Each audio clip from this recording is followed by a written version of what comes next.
Okay, guys, this is Moshe coming to you from Israel in the Galilee. Today's Tuesday, and not such a hot day, supposedly.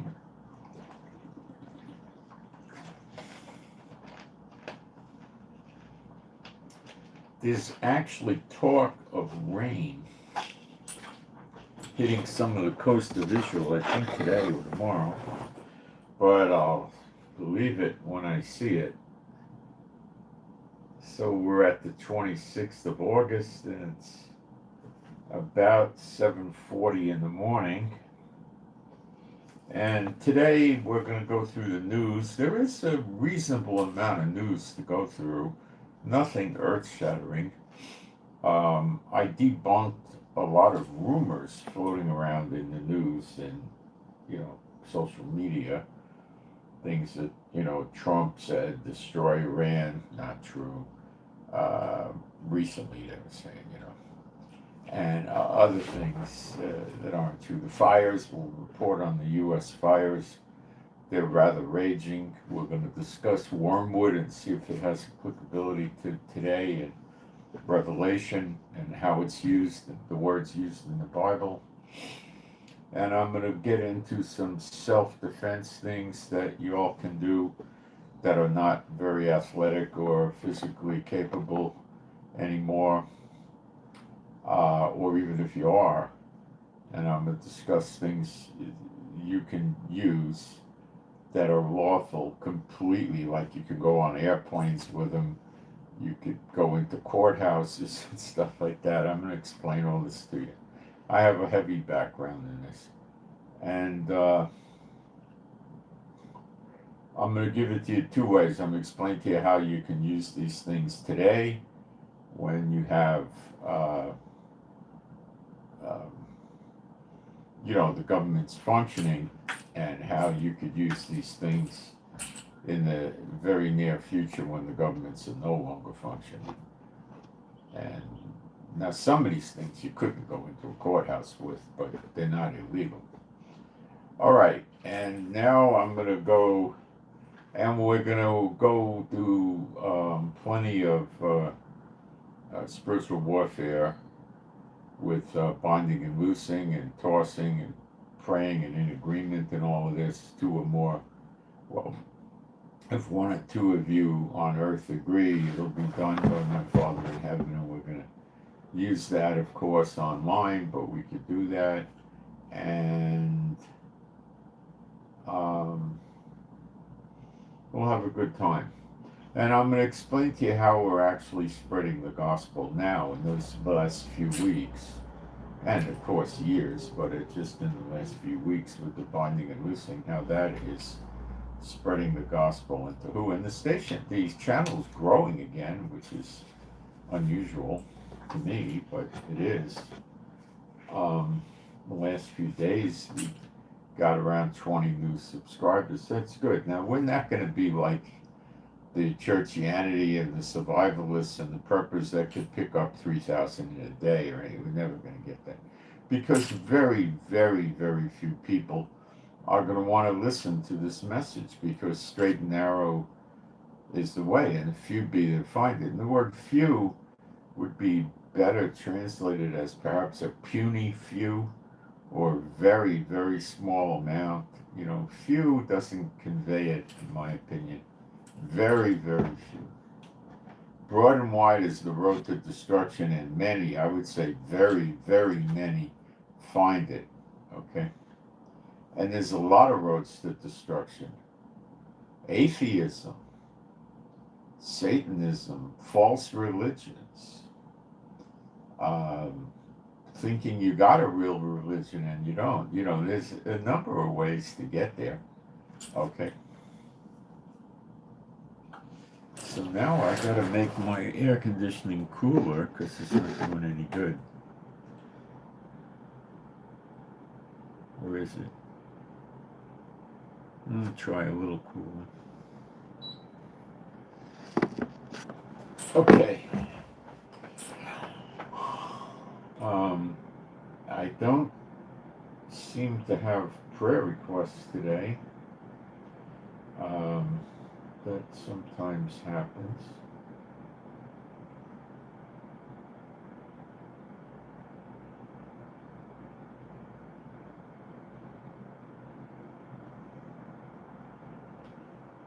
Okay.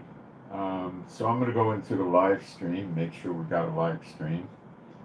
And people are coming in, and then put a quick post up and we'll get going. When I give you the news about the fires in America, that's going to be a little unsettling to some people.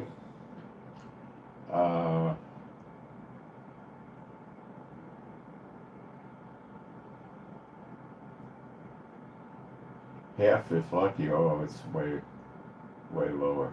Huh.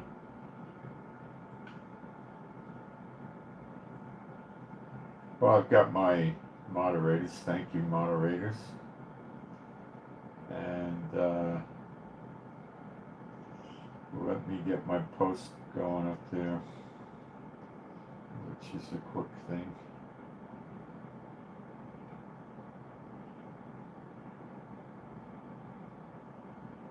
Found out a way to get myself to not feel so tired during the day. Drink a lot of water. But when you drink a lot of water, you gotta remove a lot of water, and that's a bit of an annoyance, but what are you gonna do? So I tried it yesterday, gulping water. It works.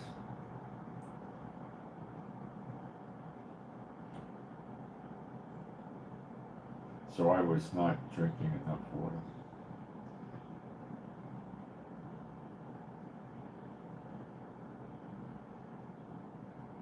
I don't think I was that far gone, because just drinking 6 or 10 gulps of water, big gulps, would turn me around, but I was a little bit under where I should be.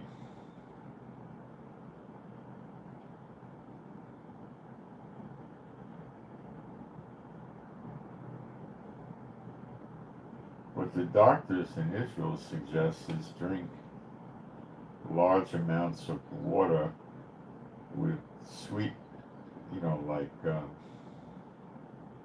whoops, I got a typo, with like, sugar, like orange flavor or strawberry or something like that. Oh, I got typos here. I don't know how that happened. Let's get it fixed. Probably from talking. Okay, let's make sure I got it.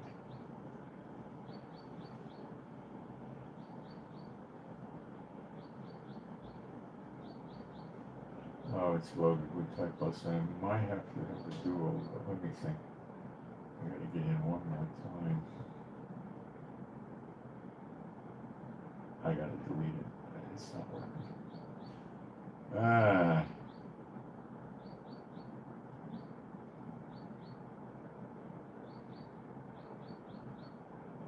I'll go quick.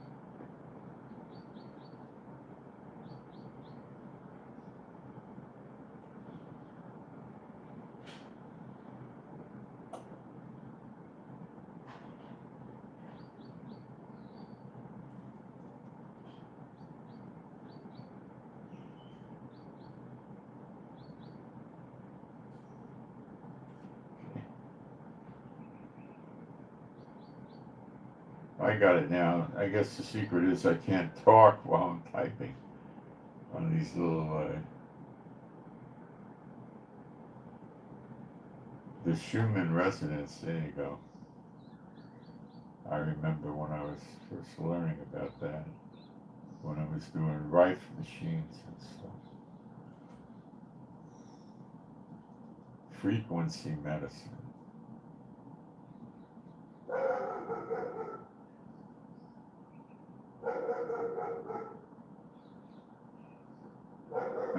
glad you found us.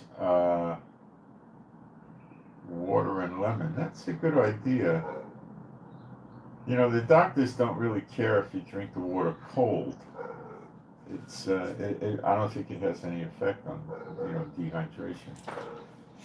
Okay, being a Bible-believing site, Old and New Testament, even though I am a Levite in Israel, I'm going to do some praise.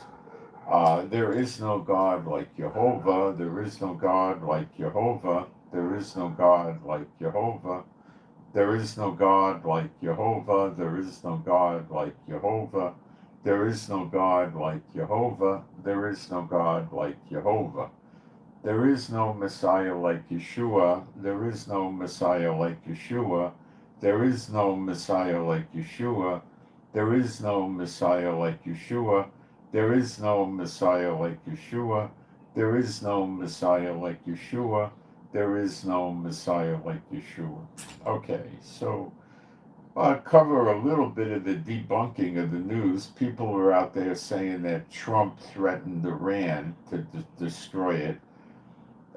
There's no solid evidence of that. There's no quote of anything other than perhaps Muslim media located in India that talks about that. So I would classify that as ready for the garbage heap. It's not real. There is very, very strong concerns that either Israel is going to preemptively strike Iran or Iran's going to preemptively strike Israel. We're rather certain of that. And I think Iran was scared about that, and for that reason they're entering into negotiations with some European countries. I think France, America's in there, and maybe Germany and somebody else there about the nuclear stuff. Iran isn't going to concede or say, you're right, we'll give it up. They're going to consistently tell the people, oh, we don't want nukes. Yet they're going to work the uranium or whatever, the isotopes, whatever it is, to a level 10 times greater than what they need for civilian use of nuclear materials, right? And they're going to keep insisting, no, the IAEA, International Atomic Energy, the part of the UN, isn't coming in and inspecting us. We're not putting cameras in. You're going to take our word. We're lovely Muslim murdering terrorists that terrorize our own population, and we would never lie to you infidels. That's their party line. They're schmucks. Let's not kid ourselves. They're dumbbells. And the nations act like it's real, and we need more than that. Gentlemen, we can't. We have to come back with proof. And, well, you're insulting us. This rhetoric is just stupid. Okay. Trump comes out with an announcement. This is not fake news. This is idiot news. It really happened. Trump comes out with an announcement that in the next few days or weeks, 2 or 3 weeks, I think he said, there's going to be like a ceasefire in Israel. Well, the only way there's going to be a ceasefire in Israel in 2 or 3 weeks is if Netanyahu gets himself into another war. Then he doesn't need the Gaza war. Then he'll make Trump happy and do that. But he's still using the Gaza war to keep out of court, to duck his street criminal court cases. And now this is his real dilemma. You don't read this very often, but it's in some of the newspapers in Israel, like Haaretz, so it's not a secret, okay? If he stops the war, the Attorney General and the courts are going to start scheduling dates quickly, because he's been stalling his court cases for years over this stuff.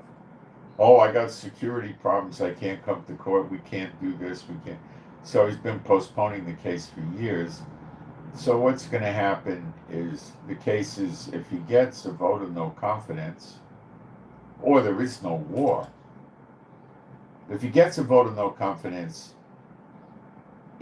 he immediately gets downgraded from being the prime minister to being the acting prime minister, which is a custodial position. It's a caretaker job until a new one is appointed. It's not something he's not allowed to initiate new legislation, for instance. He can't go around and declare war. He could defend the country and run the military. He's got more power than we'd like to see him with, but the attorney general would realize that she can push harder on him now. Now, what is also likely to occur is that if there is a successful vote of no confidence, and the polls are showing that there would be, by a large margin, he would lose, that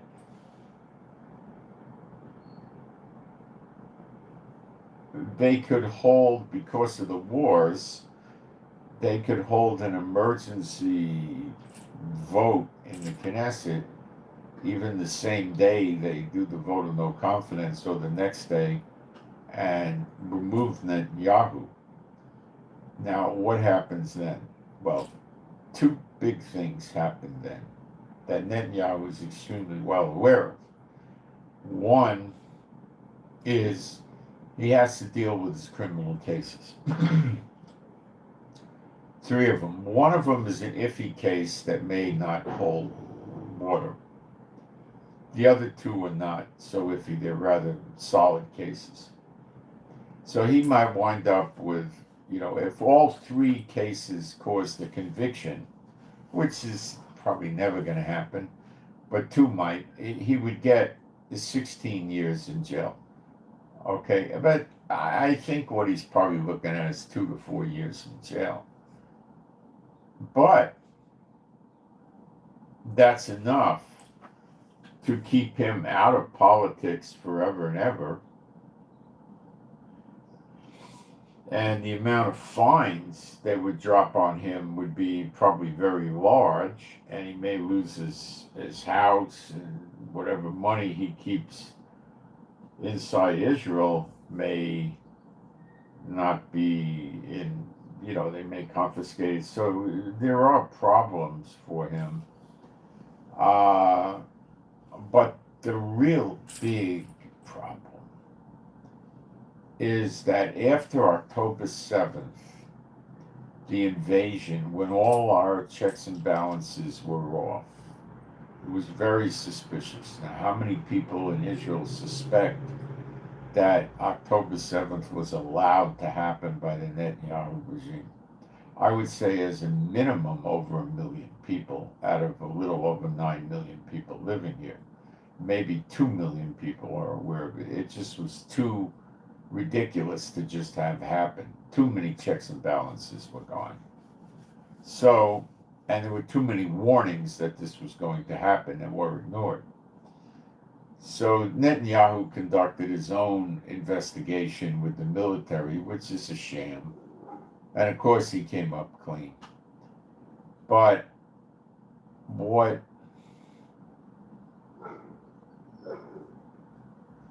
the people want, he never did. And what the people want is an independent investigation,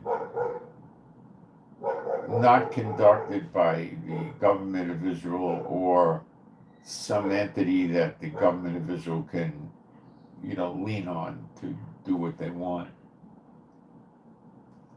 So he never did that. He's afraid to. But the Attorney General wants that. So if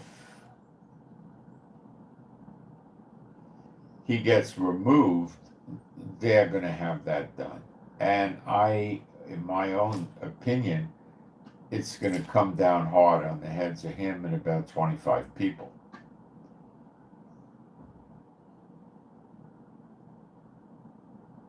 Okay? It's going to be rather catastrophic for them. And that's his real fear. And if it goes the way I say it'll go, or I think it'll go, I should say, I think Biden will get dragged into it too. And Trump is the right guy to do something to Biden. And it might, if it leads to Biden, it probably leads to Obama. And is this how we get to ruler against ruler? I don't know. They're not rulers anymore, Obama and Biden, but I don't know.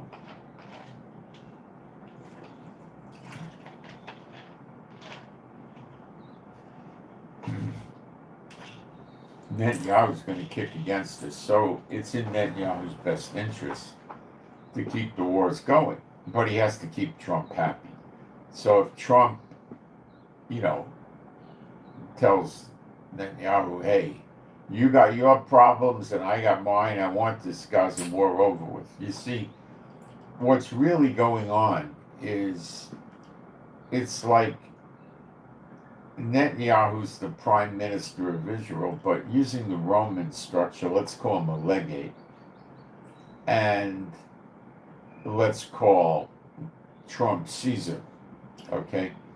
So Caesar is telling his legate that runs Israel for him what to do, and if the legate doesn't listen enough times in a serious way, I mean, if he tells the legate, look, you can't paint your house yellow, you got to paint it white, and he doesn't do it, well, probably nothing will come of it, but, if he says shut the war down and he doesn't shut the war down, well, then something's going to come of it. Because that's serious stuff, okay?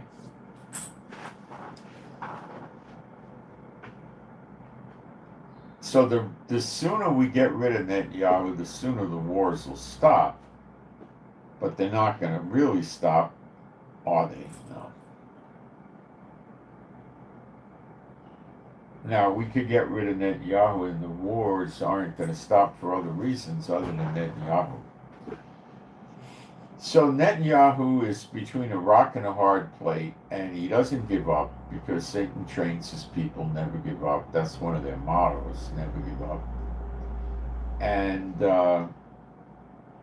Satan ascribes by that motto as well. So that's why when you do spiritual warfare against Satan and you start, never stop. You just got to keep going until he no longer... You got to go to the end of the age where he's no longer the God of the age, okay? It doesn't say God of the earth. The word is ion. It means the God of the age. And all the nations in the world are under him now. So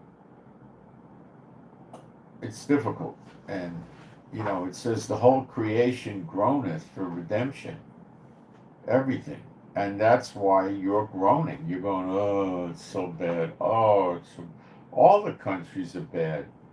Israel's especially bad. Remember the scripture says, to the Jew first and the Goyim. And it says the good stuff and the bad stuff. Okay? Right now, the bad stuff is coming to Israel. Almost 2 years straight war.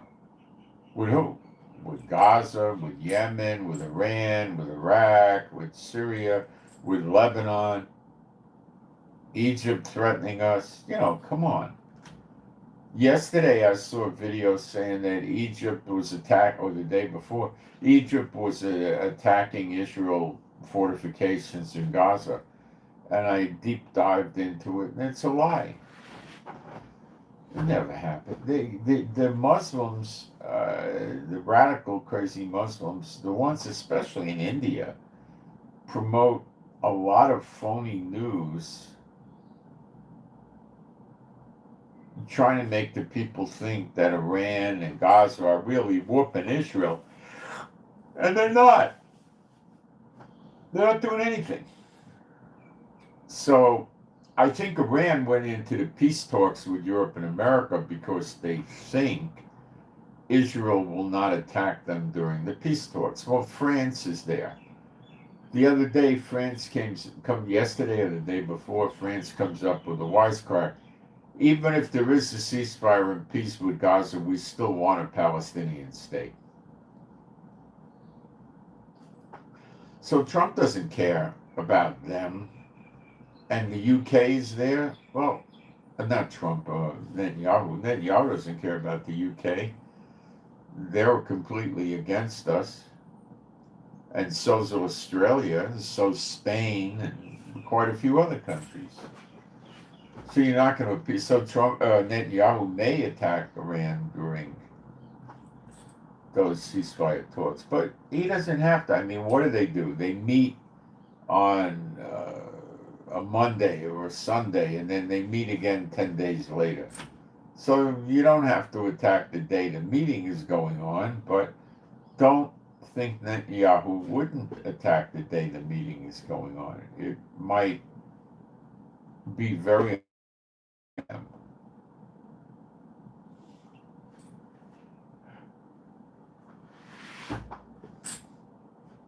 So things are looking like either Iran's going to preemptively attack Israel because they know we're working on attacking them, and they know Netanyahu needs another war if he gives up on the Gaza, if he actually settles the Gaza war. What Netanyahu's talking about now, without Trump, before Trump came up with, in a few more days or 2 or 3 weeks or something, he's going to settle it. What happened is Netanyahu said, well, we're waiting till October 7th, and then we're going to seriously invade Gaza City. See how he's dragging it out? So that means he's going to drag it out till Thanksgiving or Christmas or something like that, And in the meantime, Netanyahu's going to just, play, I hope I find a way out of this, But more and more people are getting madder and madder at him, okay?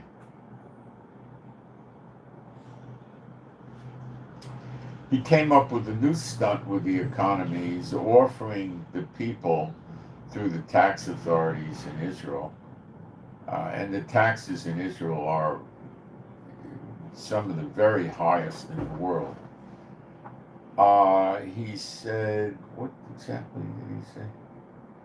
He says you're getting a period of amnesty and you can confess hidden money from us and pay the taxes on that, and we won't charge you criminally. That means the war is breaking the bank in Israel.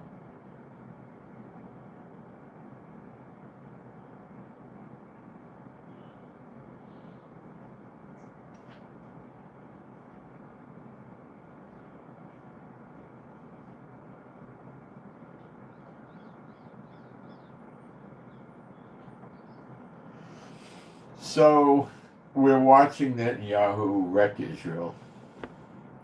And I tell people that a guy like him is so bad and so evil that he would not hesitate to do something like where Israel loses 2 million people from war just to stay out of jail. And people don't really understand that he's that bad. But it's not just him, it's the others like him that work with him, that are also that bad. That's how they are in the other countries too. They're that bad, And a lot of people just don't understand it, They're all like Hitler and Stalin. Just some of them are more afraid than others to do things like that. But they're all capable of it. They have black, hard hearts, like Pharaoh with Moses and Aaron. They're all rotten. They're rotten.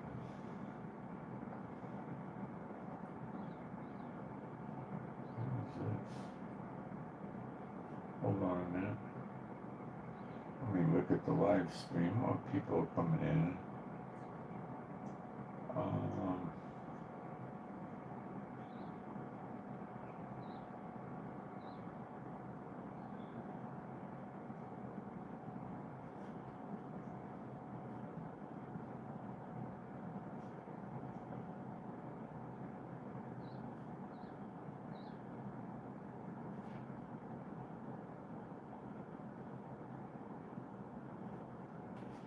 Trump's Space Force has kicked in. Well, that's rather interesting.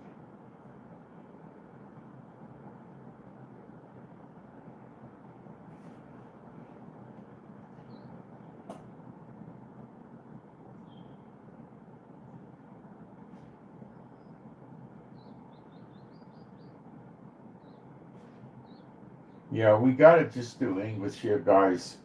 In times past, we were plagued with pro-Muslim terrorists coming in here and putting in Arabic curses and, horrible things. So we can't have that. It's got to be English. We've had people come in here and try to get me to do this in Hebrew. Well, it's not a Hebrew channel, it's English.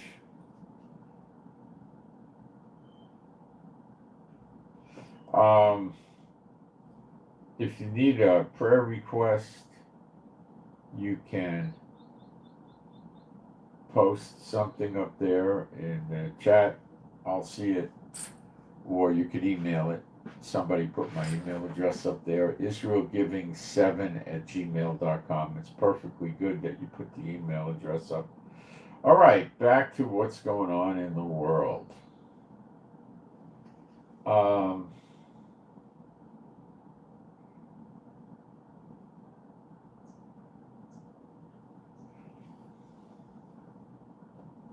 For the first time in history, a court in Austria, that's in Europe, has ruled that Sharia law is legally binding. But I don't quite understand it because they're still working on a secular legal system. Maybe they're talking about people using Sharia law and trying to make it enforceable. I don't know. It's a very odd statement, but it's certainly a sign of Austria circling the drain.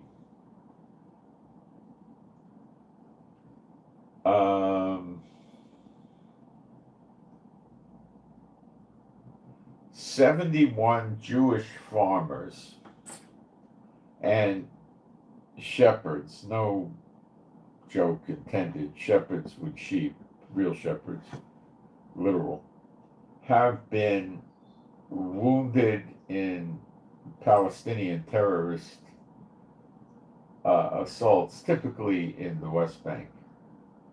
Of course, Judea and Samaria, but basically, I would say mostly in the West Bank.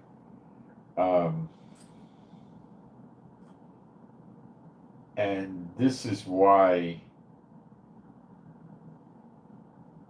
you see them rising up against the Palestinians and burning their land, throwing rocks at them, and other things, because the government is failing to protect these people. And this is what you get with a bum like Netanyahu.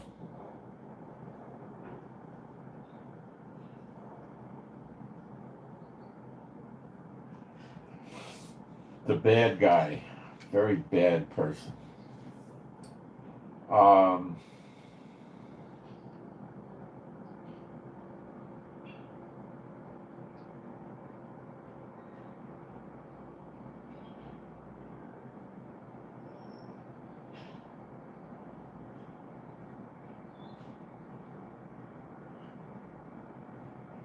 We got another set of figures here.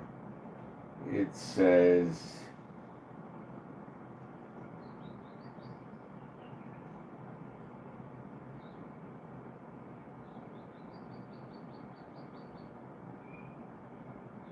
uh, 52 shepherds and 19 residents, well, that equals 71, of Jewish farms sustained wounds in the first 7 months of the year, alongside dozens of additional assaults that ended without being a casualty.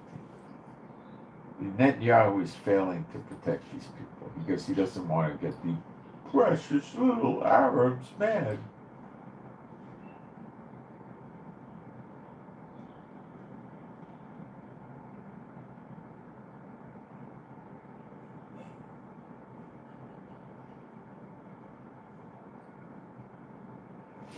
The Jewish victims, were attacked with stones, guns, axes, clubs, attempted car ramming, and severe violence, alongside extensive online incitement and calls to harm Jews who are defending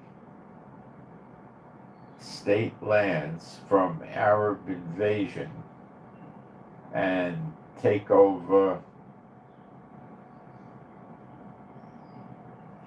the organization. Okay.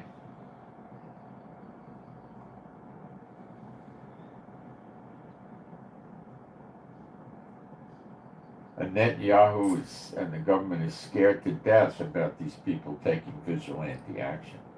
Scared to death.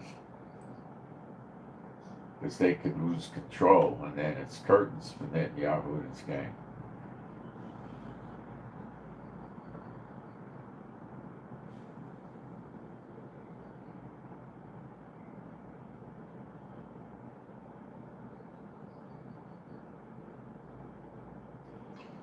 Egypt has troops and tanks by the border of Gaza, and this is basically to stop the occupants of Gaza from flooding into Israel when Israel starts pushing the fighting in Gaza, if Netanyahu ever really pushes it to a real level, which he may never do. Let's talk about the mail situation. So many countries like India and France and the UK stopped sending shipments from their countries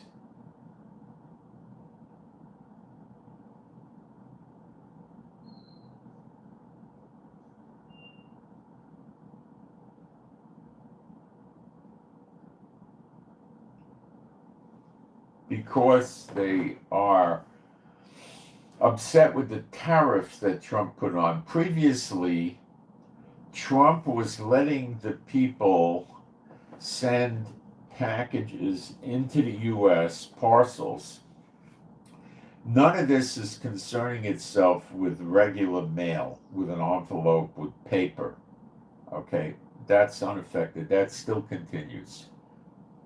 Documents in the mail, greeting cards in the mail, letters in the mail, that's fine. Even advertisements with paper in the mail, no problem. Packages, any sort of package, even in an envelope, you could put a package, any kind of package. Because the United States used to allow packages with a value of $800 or less to come into the United States without having to pay tariff on it. Now, to show you what garbage Netanyahu is, the limit here is $75. A few years ago, there was a big move to change it. Now, I don't know the amount they were changing it to. I'm going to guess about 300. And the retailers in Israel all of a sudden formed a retail association. I never heard of this before. And they lobbied Congress, which means they were probably, you know what it means, right? I don't have to say it. And then all of a sudden that whole thing died. Netanyahu killed it. To help a small amount of people that have more money than the average person in Israel, he made the millions of people in Israel suffer.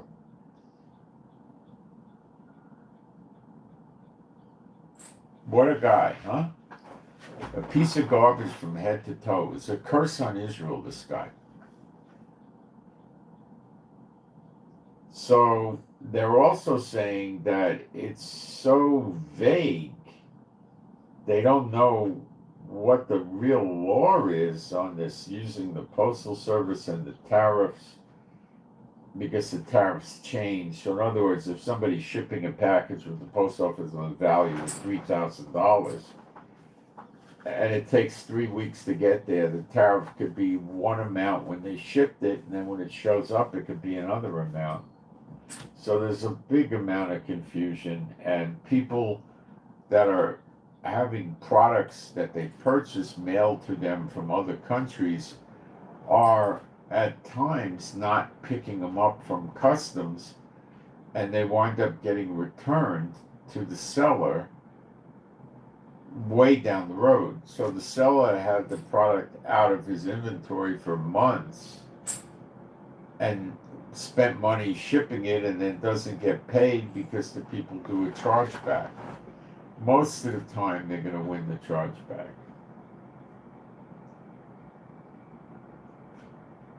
So what they're doing, like AliExpress and other places, is when you make the purchase, they're calculating what the tariff is at that point in time, which is dangerous because it could be raised before the package gets there. And they're making the people pay for the tariff with the order. So that stops the chargebacks because they can't say, I didn't know about this. So that's probably cost them some sales, because in a lot of cases they're paying like 35% tax. So a lot of people aren't going to buy stuff from China and other countries if they're going to pay 35%, you know. We don't have that in Israel. We don't have that problem. It's 18% across the board for everything that comes in that's valued over $75.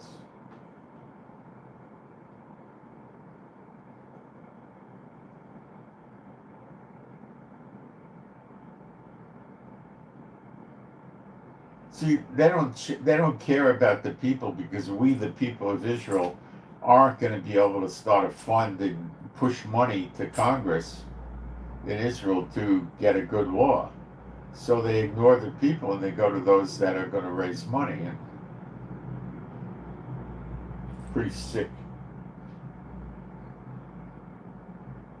That's why Zechariah 13:8 and 9 says 2/3 of Israel gets cut off by the Lord. The Lord does that, gets them cut off. So Trump lowered the exemption level from $800 to $100. So there's probably so many return packages with all the confusion that they're just not doing it anymore. But they are using the post office with regular mail. But how many people? Well, I guess there's a lot of people in India that got relatives in America. But why the heck would they send a letter? They would just send an email. So I don't think very many people are using postal mail to communicate. Email is free. Postal mail is not.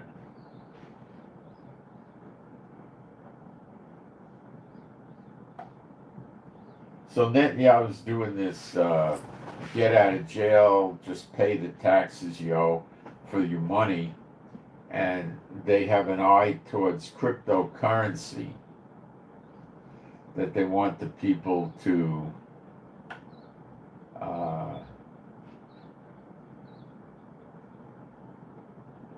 turn into profits. So I guess a lot of these people bought cryptocurrency at one price and it rose, and they can't find out who owns the cryptocurrency. I don't think that many people are going to go for it. Maybe some will, I don't know.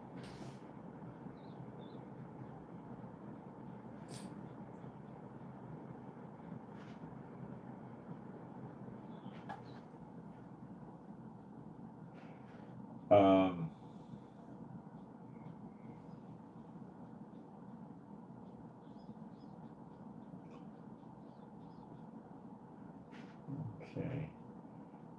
Across the United States, wildland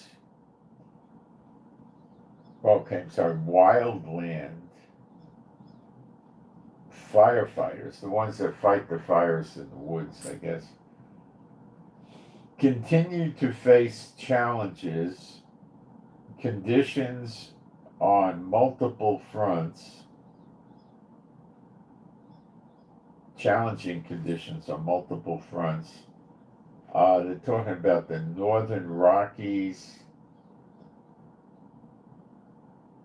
In the northern Rockies, the Windy Rock fires, or fire, in Montana nearly doubled in size over the weekend. Now more than 2,700 acres burned, while Idaho's Island Creek fire grew past 10,000 acres. In the Great Basin, Nevada's Cottonwood Peak fire has expanded to more than 132,000 acres, and Utah's Monroe Canyon fire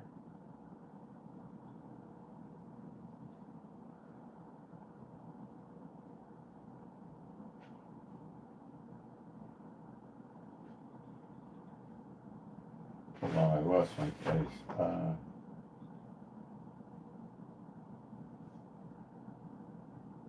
Remains the largest in the region at over 73,000 acres. In California, the Picket Fire near Calistoga grew by more than 2,000 acres, threatening nearby communities and infrastructure. Now, these numbers reflect the dynamic nature of the fire year, where new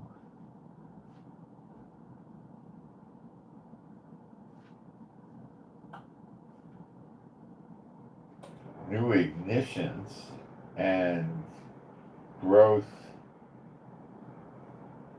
can shift priorities overnight. They go on. As of today, 19,464 firefighters for the wildlands and support personnel are assigned to incidents nationwide, including 18 CMTs, I don't know what that is, 403 crews, 1,031 engines, I guess those are fire engines. That's a lot of fire engines. 105 helicopters, 4 modular airborne firefighting systems.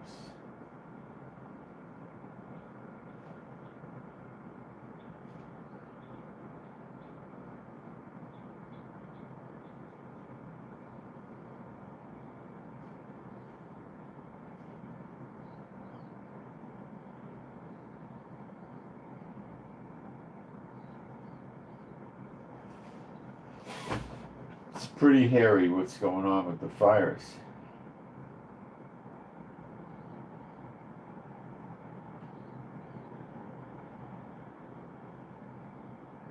And 6, in addition to this, there's airborne aircraft, U.S. Army helicopters helping. They're having a bad fire year this year, obviously.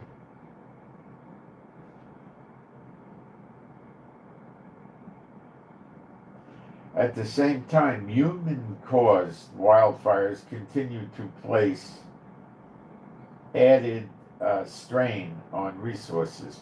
California, North Carolina, Texas, Georgia, and Florida lead the nation in the number of human-caused wildfires, with more than 15,000 incidents combined. Each of these fires was preventable. So it sounds to me like I read the other day half these fires are considered arson. Arson. That's your sleeper agents or your terrorists or your people that hate America, that live in America. That's what that is. Okay, and a lot of the fires are caused by lightning, and that's God. And what does God say about the daughter of Babylon? I will kindle fires in and about her cities. He mentions it several places. Fires is one of the ways the daughter of Babylon gets destroyed. Okay, get that down.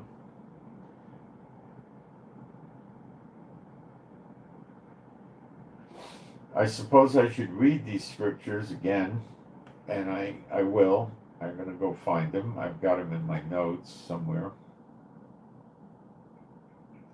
You know, I can get it easier than digging through all my notes by using my artificial intelligence.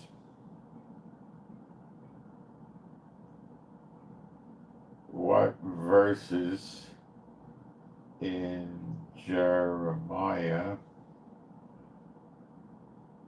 50, didn't work, 50,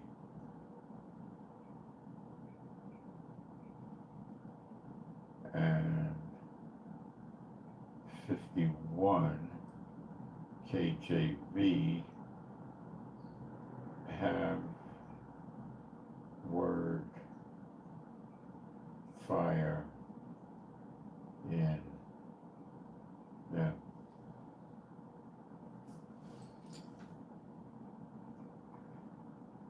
And I got it already. Okay, I'll read it to you. I'm using Grok, the paid version. It costs, I think, $29 a month, but it saves me so much time. It summarizes a lot of videos, you know, which is really a time saver. So I could get a video. Some videos it doesn't do, like ongoing live streams, for instance, it can't do. But it takes, well, Grok doesn't do this, but I have another program that costs about $5 a month. It takes about 60 seconds to summarize a video, and then I can read it in another 30 seconds or 60 seconds, and that's it. It could save me a half hour, an hour, hour and a half. Jeremiah 50, verse 32. And the most proud shall stumble and fall. Most proud are Satan bots typically. And none shall raise him up. And I will kindle a fire in his cities, and it shall devour all around about him. All around about him. Okay, now Jeremiah 51, verse 58. Thus saith the Lord of hosts, the broad walls of Babylon shall be utterly broken, and her high gates shall be burned with fire, and the people shall labor in vain, and the folk in the fire, and they shall be weary.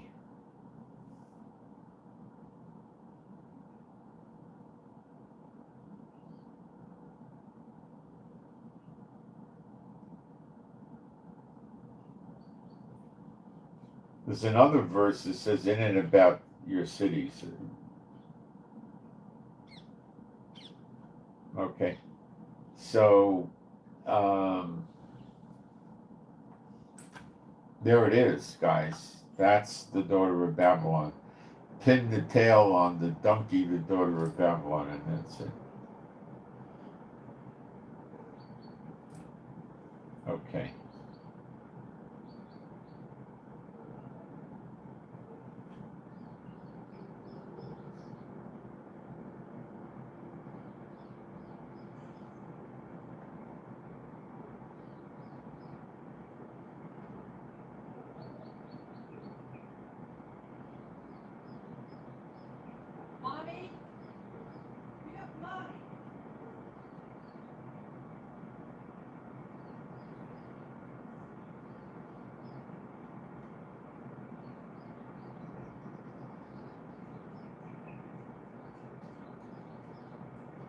Well, Trump actually told, they made a public statement that uh, the Gaza war was to reach a conclusion ending in 2 to 3 weeks.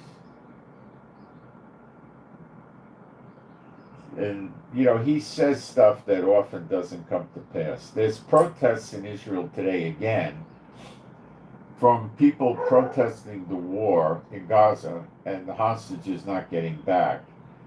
And they want the war to end because they know what Netanyahu's doing.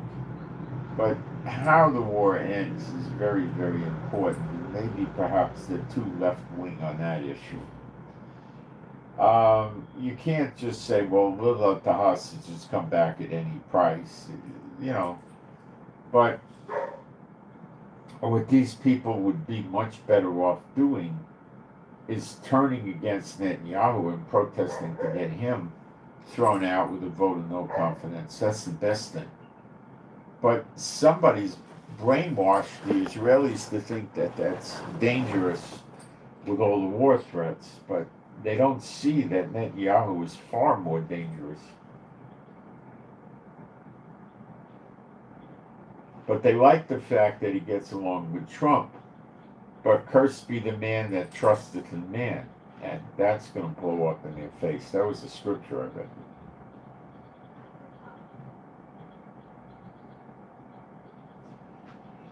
So I don't know the extent of the protests today. I don't know. They're trying to disrupt Israel to get Israel to try to get the war to stop. I don't know how effective it will be. We'll find out. I could take a look in a couple of minutes and I'll tell you.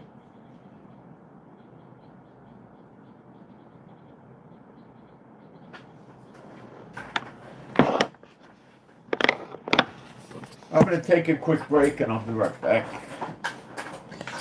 You can take a break for a minute. We got very little news to cover and we'll get into some other things. Hi, Mom. Hi, Mom.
I am sort of getting to the conclusion that the Lord doesn't want me going on disability.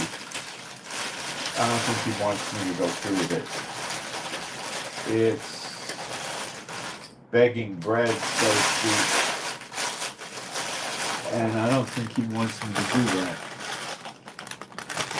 Even though the offerings are not that good, and by no means am I attacking those of you that give offerings. No, you're doing a great job, thank you. It's the hundreds of people that come in all the time and don't give offerings.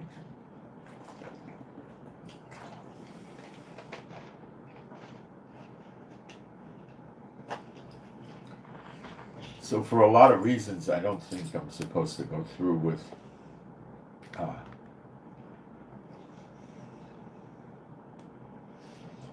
the disability.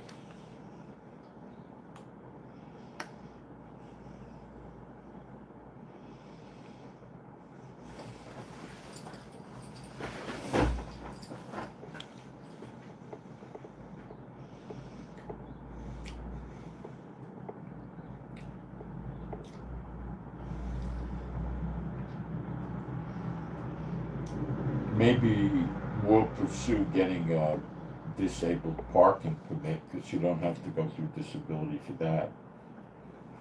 And that would be nice for my wife. But that's not begging bread, you know.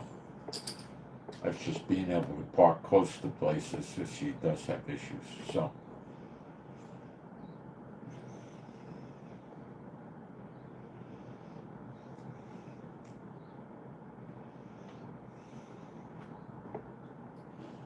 we're seeing Trump, who dances to the music of the unclean spirits,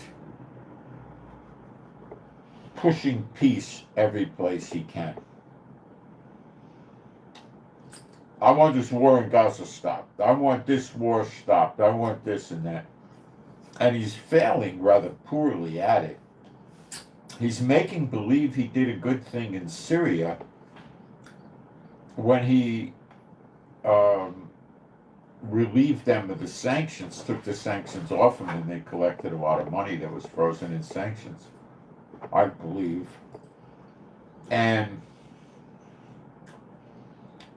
right after that, which I think when they waited for the paperwork to go through and get the money, then they started a legitimate genocide against the Druze. Okay. Trump had them say, I think he did, that there was a ceasefire, and there never really was. And as far as I know, to this day, they're still bothering the Druze. And they went to the Kurds, another group they were going after.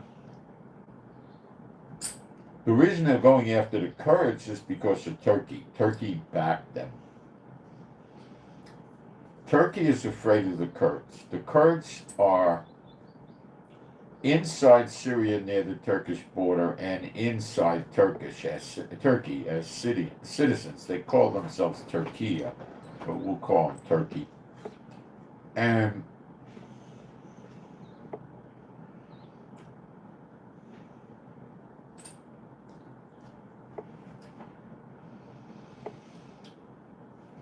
the Kurds said before they saw them start genociding the Druze, killing them, torturing them, taking their children and their wives prisoner as hostages, still not returning them, stuff like this. Sicko stuff, right?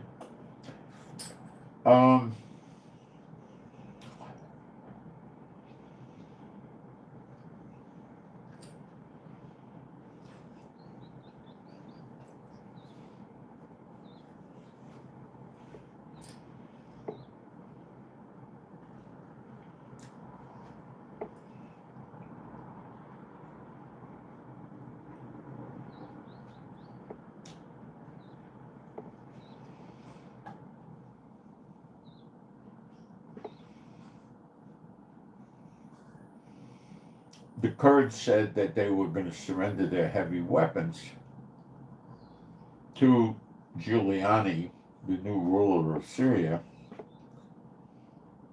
because they thought there would be peace and they didn't need him. But then when they saw what happened to the Druze, they said they're not going to surrender their weapons. They're not idiots. They know they'll come next. So Giuliani's not trying to take the weapons away from the Muslim militant terrorist groups in his country that are persecuting the Druze, many of which are in his army. No, they're being left alone. So now he, a few days ago, was raising a force of 60,000 to go up to the Kurds in the northern part of Syria and get their weapons. Trump likes the Kurds. They have their own army over there. So Trump obviously made a major mistake by lifting sanctions on this idiot, but he did it, and he's keeping the news covered up as best he can because he looks like the village idiot for doing this.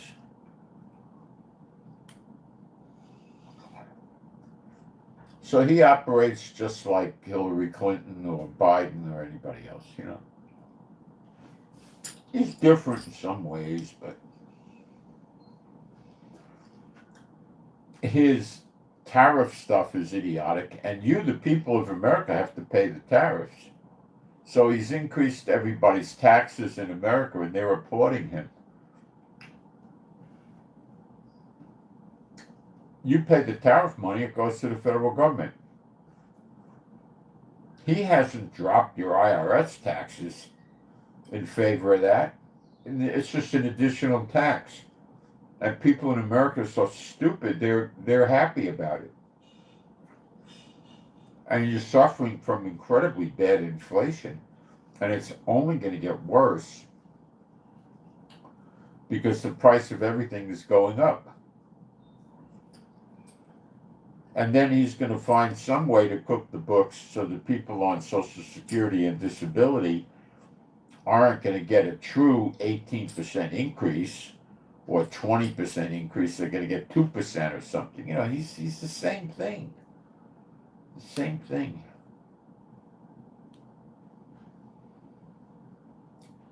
Him and his good buddy Elon Musk aren't such good friends anymore. Musk has an active political party. I think he calls it American Party or something like that. And he's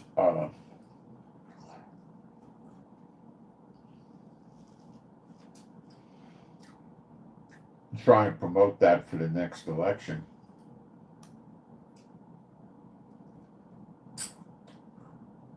I don't think he sees Trump running in the next election because that's a third term for Trump. And the way things have been going, well, prophetically, it ain't never going to happen. But the way the secular people look at it, the way Trump's been doing now, I don't think any chance of them getting Congress to come up with a big majority to change the Constitution and allow him to have a third term. I would say the chances of that are slim and none. Okay? So that's why Musk is moving in. Now, I don't think Musk wants to be president. I think what Musk would do is find somebody that he can promote as president that will do whatever he wants.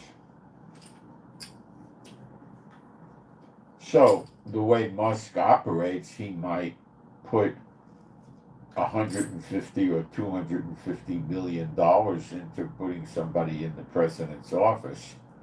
Now, mind you, he'll go to other people that have a lot of money and they'll kick in, you know, 50 million here, 20 million there, 100 million, you know. They'll kick in too. And then every time Elon Musk's companies want funding from the federal government, like have the federal government pay for the research on how to make electric cars better.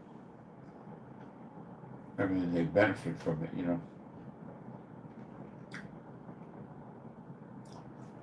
So if he puts in $150, $200 million to get somebody in the president's office, he'll probably get $11 or $12 billion back or $20 billion back.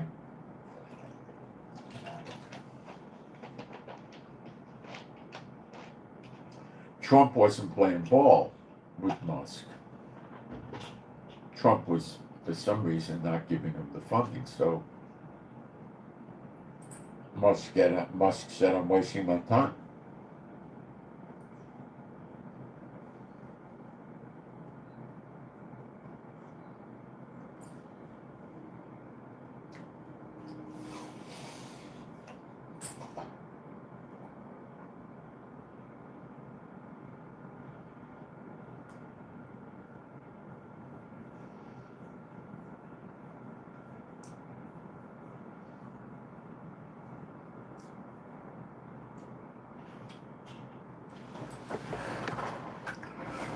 I want to talk to you guys about self-defense weapons because violence is increasing in Europe. It already has been high in South and Central America for 40 years.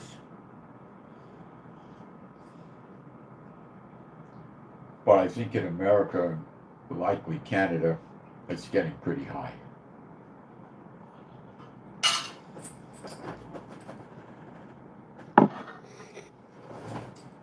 Now, those of you that know how to use a gun and can have a gun and carry the gun are going to use a gun.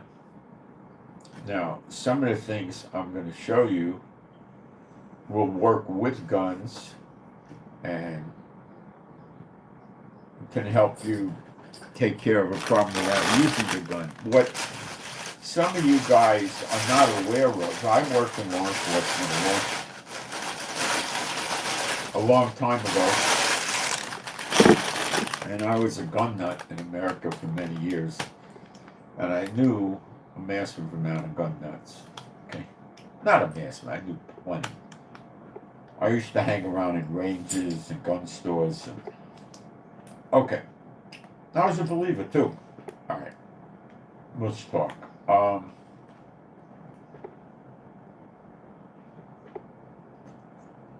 I think 21 states in America now have constitutional carry, which means you don't have to have a permit.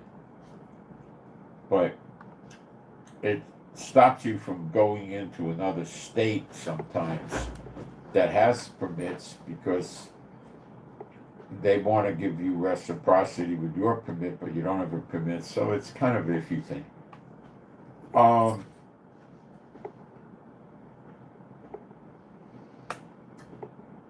In a lot of jurisdictions, if you shoot somebody in legitimate self-defense, you have no idea what might happen to you. Okay?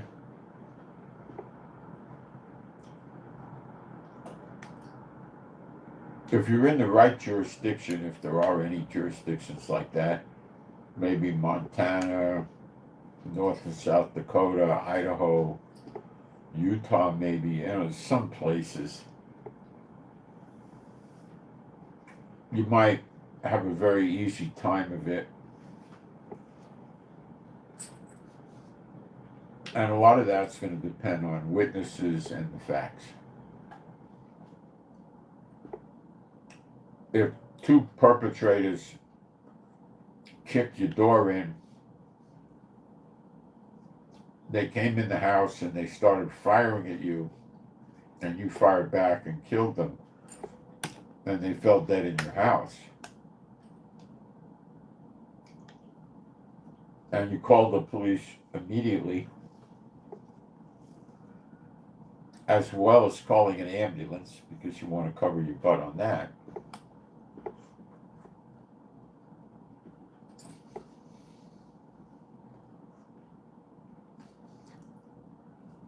Police would probably come first. Oh, police will say in the reports they were dead when I got there. And they'll have an autopsy, But legally, the big deal is going to be they didn't belong in the house, the door was kicked in, or the window on the door, the glass on the door was broken, or something like that. And they got in the house. They had firearms that were found at the scene with their prints on them, not your prints.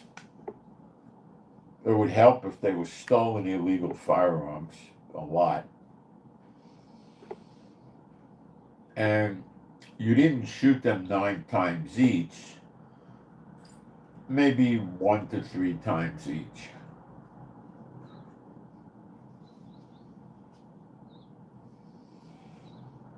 You were in fear for your life, obviously, because they had the guns and they actually fired at you.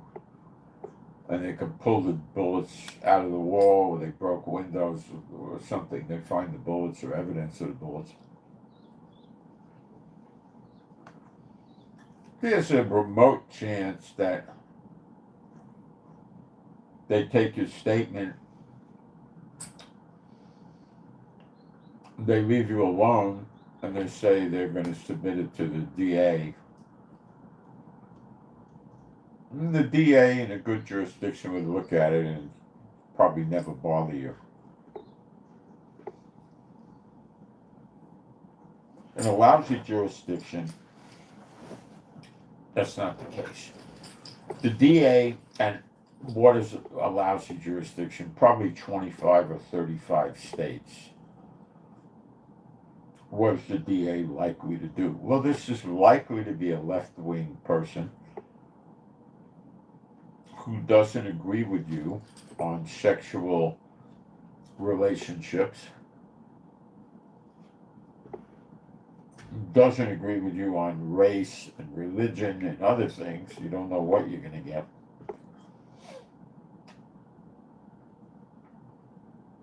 And say, well, I'm going to have my district attorney investigators see what happened. And they could try to make the case that these two guys broke in the house and you didn't try to get them to go away or, halt or anything. You just started shooting at them. Then they pulled their guns out and fired back at you to protect their own selves. And you went too far, and they charge you with some sort of manslaughter or homicide. They can't get you for premeditated murder, but they try to do something like that. Now, they probably know it's not going to stick, but what does it do? It makes you spend $25,000, $50,000, $100,000 on lawyers to defend your case. And after they see you spent a lot of money, they just drop the case. Then what do? Sue them? No. They'll come to your lawyer and say, look, we don't think we could win with this guy. If he's willing to sign a release not to sue us for malicious prosecution, we'll just drop it. So they drop the case and you give them a release, but you're not going to come after them for damages. Okay? Now, if you want to come after them for damages, then you got to go the whole mile with them, which might take another year and a half, 2 years, and cost you another $40,000, $50,000. Now, if you've got a lot of money and you hire a big law firm with a criminal lawyer, a criminal division, big law firms, corporate law, the big shot state, often have a very small criminal division that's used for white collar crimes, stock crimes, stuff like stock market stuff, real estate, banking fraud, stuff like this, getting government grants fraudulently, and they'll often hire a guy that was for many years, for some years, a prosecutor, a district attorney or a U.S. attorney or something like that. And when they see that the prosecutor sees he's up against a law firm like this and knows what they're doing, the first thing he realizes is they're not going to settle. They know I can't possibly win. They're going to tell their client to just be relaxed and not worry about it. And they're going to earn their legal fees, which in a law firm like that might be $200,000-$300,000 from a guy that got it, or he wouldn't use a firm like that. And they're not only going to set the trial up to win for their client, they're going to set the trial up to make the damages as high as possible against the court, the district attorney, for maliciously prosecuting this guy, and try to take the state down for $4 to $5 million.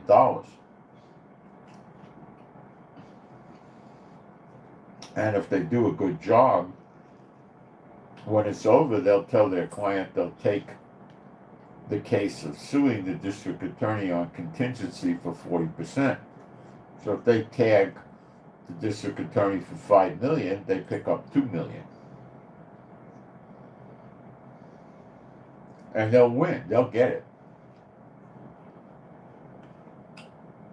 So if you're rich enough to get a firm like that, the district attorney's not gonna like it. But that's what these jackasses do.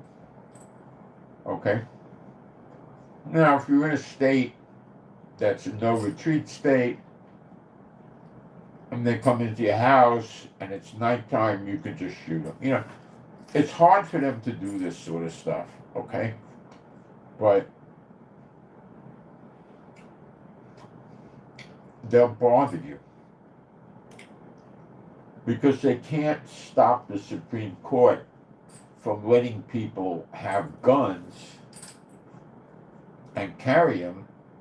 They try to make it a nightmare if somebody ever actually has to use the gun. Now, if you're out in the street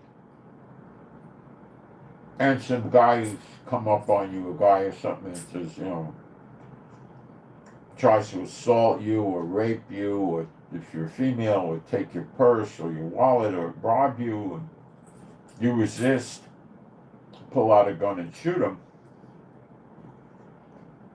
and the guy doesn't have a deadly force weapon, which is basically going to be a knife and a gun. Could be a baseball bat, you know. You could have a tough time. District attorney, investigators, well, how the heck do we know that's what happened? You know, there's no weapon. Maybe the guy just pushed you around or did something, you didn't like it, and you shot him, you know. They could start with aggravated assault, manslaughter, all kinds of sick stuff, you know.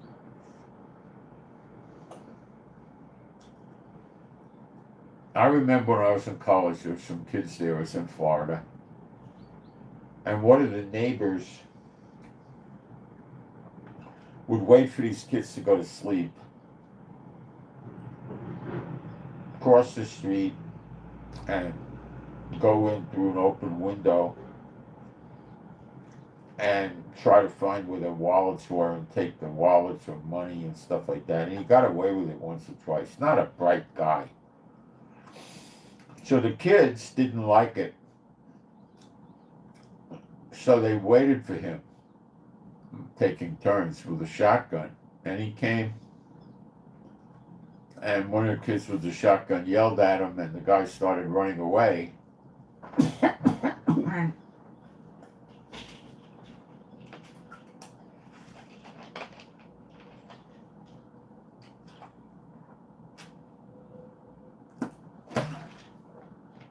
I can't remember if the guy had the wallet when he was running away or not, but I don't think so. The guy ran after him in the street and shot him in the street with the shotgun, and he wound up being paralyzed.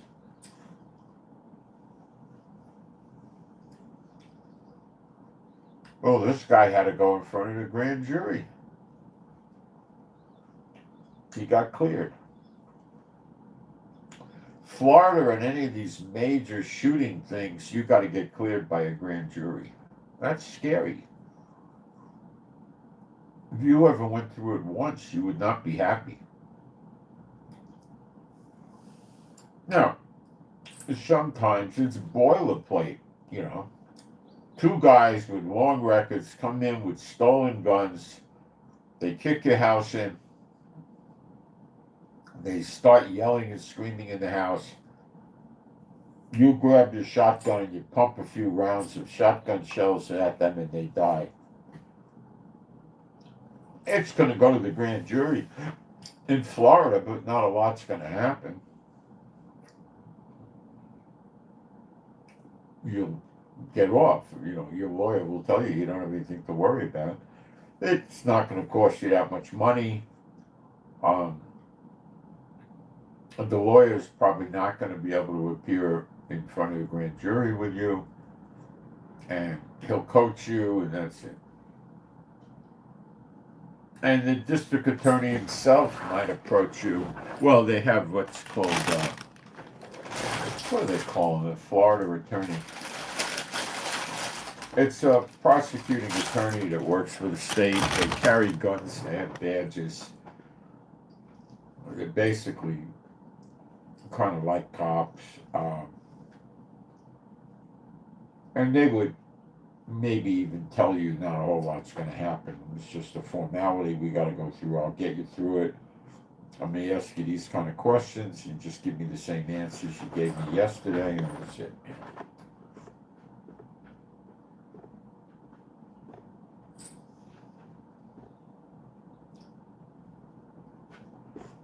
Now, if you're in California, you're going to have a nightmare on your hands. They're not going to let you do it that easy. So, guns is not the happy panacea. Okay. What I tell people to get are very powerful flashlights. I have several. Flashlights are correctly rated in lumen, Lumen. Do not pay attention to any rating for flashlights that shows up in candle power. That's a joke. Okay? Reasonably, in my opinion, to be able to obstruct somebody's vision. Now remember, with a flashlight, it's not a laser. The interfering with their vision is temporary, okay? The chances of causing permanent damage to somebody with a flashlight is very, very close to non-existent, okay? Especially when you flash the flashlight in their eyes, they're going to close their eyes and turn their head away. They're not going to have such a big exposure. If some idiot forces his eyelids open with his fingers and stands there staring at the flashlight, yeah, it might harm his eyes, But practically that's never going to happen. I would say today 2,000 lumen is your dead bare minimum. The little flashlight I run around with is 4,000 lumen. They're not very expensive. They come from China. You got to go for certain brands. Emollient, Immalent is one. Olight, Olight is another. Nightcore is another. Do not just go to Amazon and buy any old brand, because there's Chinese companies there that lie. And they'll sell you for $19.95 a flashlight that they say has 1 million lumen in it. The most powerful flashlight you can get your hands on today, without going to a guy and having him custom build one for a small fortune, is Emollient makes one for, it comes out to almost $700, and it's 200,000 lumen, and it's rather large, and there's going to be a heat buildup problem, and you don't really need anything like this. Would that be able to fry somebody's eyes? In other words, not fry their eyes, obstruct their vision during the daytime? Yeah. It's something the power of 100 car headlights, I think, something like that.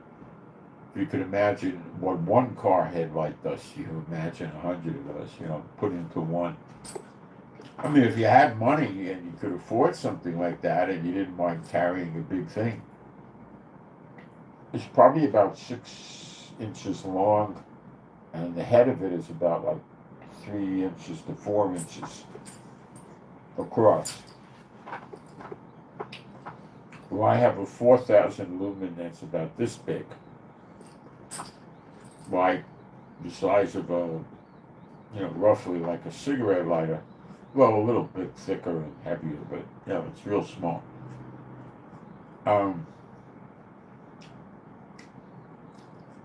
4,000 lumen is not going to do somebody in the daytime. It's not going to do that much to their vision. They'll turn away, it'll be bright, it'll be very uncomfortable, but at night, the thing is with these flashlights, they're only going to run at their maximum power for maybe 6 to 10 seconds, but that's all you need. That's all you need.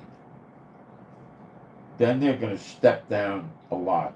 Like mine will go from 4,000, I think, to 1,200 or 2,000 after a few seconds, which is still pretty bright at night. Now, I have a bigger one I bought years ago for 13,000 lumen. Now, that will get you at the daytime. That'll mess your vision up in the daytime. But it's big. It's about 5 inches long, and it has about a 3-inch head on it, So it's, carrying it around is a big deal.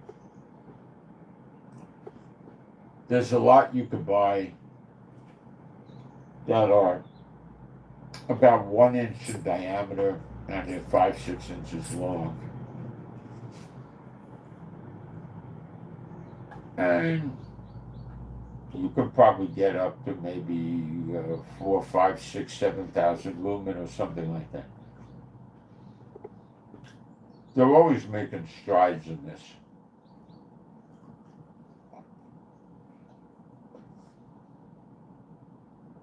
You got to balance the size and the ease of carrying it concealed with the lumen, okay?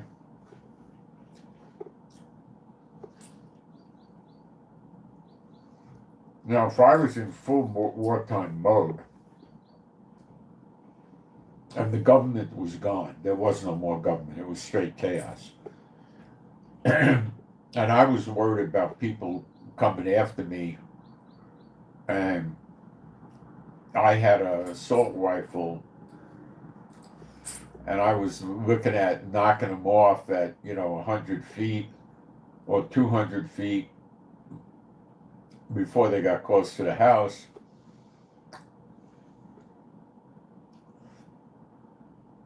Then something like 100 or 200,000 lumen flashlight could be useful because I could hold it by the rifle underneath, turn it on, shine it in their eyes, and they're going to get bewildered for a few seconds and then shoot them and kill them.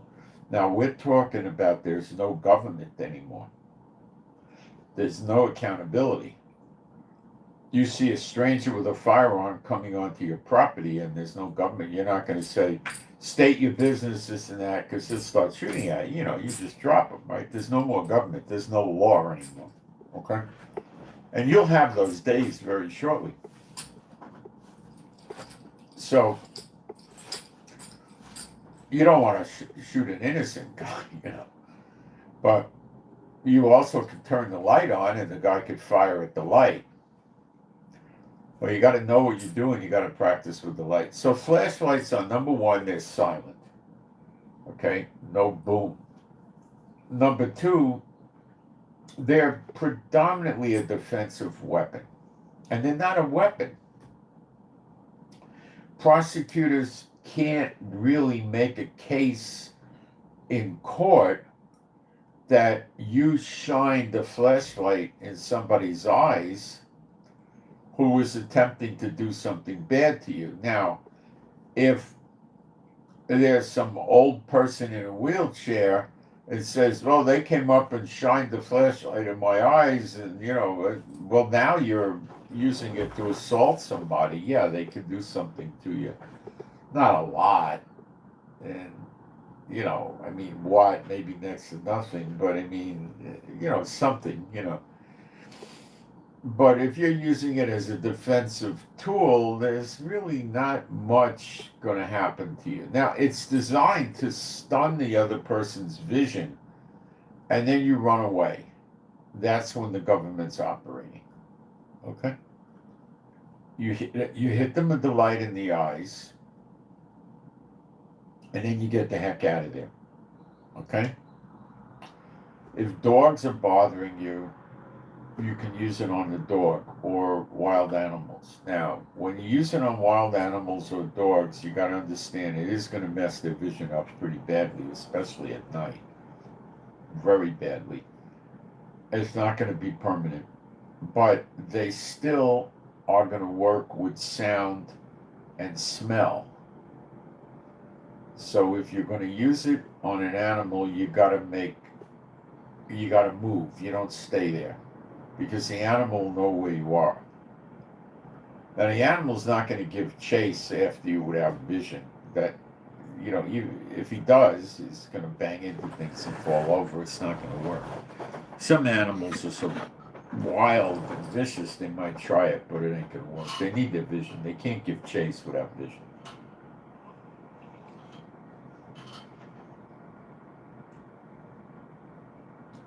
As soon as they bang into something or hit uneven ground and stumble, they'll give up the chase. They're not going to. They'll realize that they can't, and you're not trying to kill them, so they'll give up.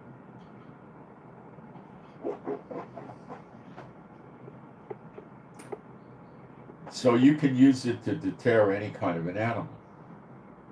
Even if you were in Florida and a gator came out of the lake and was coming towards you, you were 30 feet away from the water or some good distance, and you hit him with the light, he'd probably give up. He wouldn't push. Because he's working, heavily on the sight. A little smell too, but sight.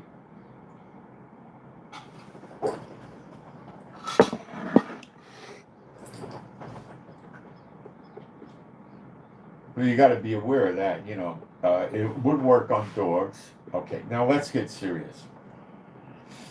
Now let's start compounding these things, okay? And I know nobody teaches this stuff. I don't know why. They never figured it out. They don't want to, or they don't know. But now let's compound a 4,000 lumen small flashlight with a can of pepper spray. Now what do you have? Well, now you got a combination that I would not call a lethal combination. By any stretch of the imagination, it's not lethal, but it's highly, highly effective. Which one do you use first? The flashlight. If you use the spray first of all, with pepper spray, in my opinion, your best bet is to use the foam or the gel. Why? Because you're going to get less blowback from a wind, or no blowback at all. That could harm your own vision. And it's going to stick on the person much better than a liquid and last longer. And the gel and the foam itself will obstruct vision. Okay, like if you shot shaving cream at some guy, you got it on his face, it's a foam, it would disrupt vision, The gel is thick and gloopy, whatever, and it'll get on there and hard to get off. So when you shoot them with the gel or the foam, the liquid is effective, but I wouldn't go after the liquid. I would go after the gel or the foam, and um, I wouldn't get a little tiny canister. I'd get a canister that's about like this. So it's going to go further. You really want to be able to go dead minimum 8 feet. You probably want to get out about 12 feet if you can. And the flashlight is going to be powerful enough at 25 feet even, you don't have to worry about that. And you, once you hit them with the foam, their eyes are going to be closed and covered up, and the light's not going to do any good. But if you hit them with the light first, they're not going to hold their hands in front of their face. They're going to try to see if they can see with their eyes open, but they're not going to see you for a while. Maybe 10, 20 seconds. They're not going to be able to determine what's doing with you, right? It's always good after you give them the light to shift yourself 2-3 feet over in case the idiot remembers where you are and tries to bums rush you or miss you. And then you can tap them with the pepper spray and get out of there. Now, it's possible that some cop or magistrate may think that you shouldn't have fired the pepper spray because when you hit him with the flashlight, you could have got out of there. But then, I'd be careful about that, about telling him that. And, I would say, well, the flashlight was very, very temporary. I know I've shined it in my own eyes. Then I dug my pepper spray out and got him with the pepper spray and ran away. And most, if not all of the courts and the magistrates and the cops are going to see you didn't have a gun, you didn't have a knife, you didn't have a baseball bat. You used the flashlight and then you used the pepper spray and you ran away. Then what are they going to do to you? Nothing. You're in compliance with left-wing mentality here. Everything is temporary, the flashlight and that. Okay?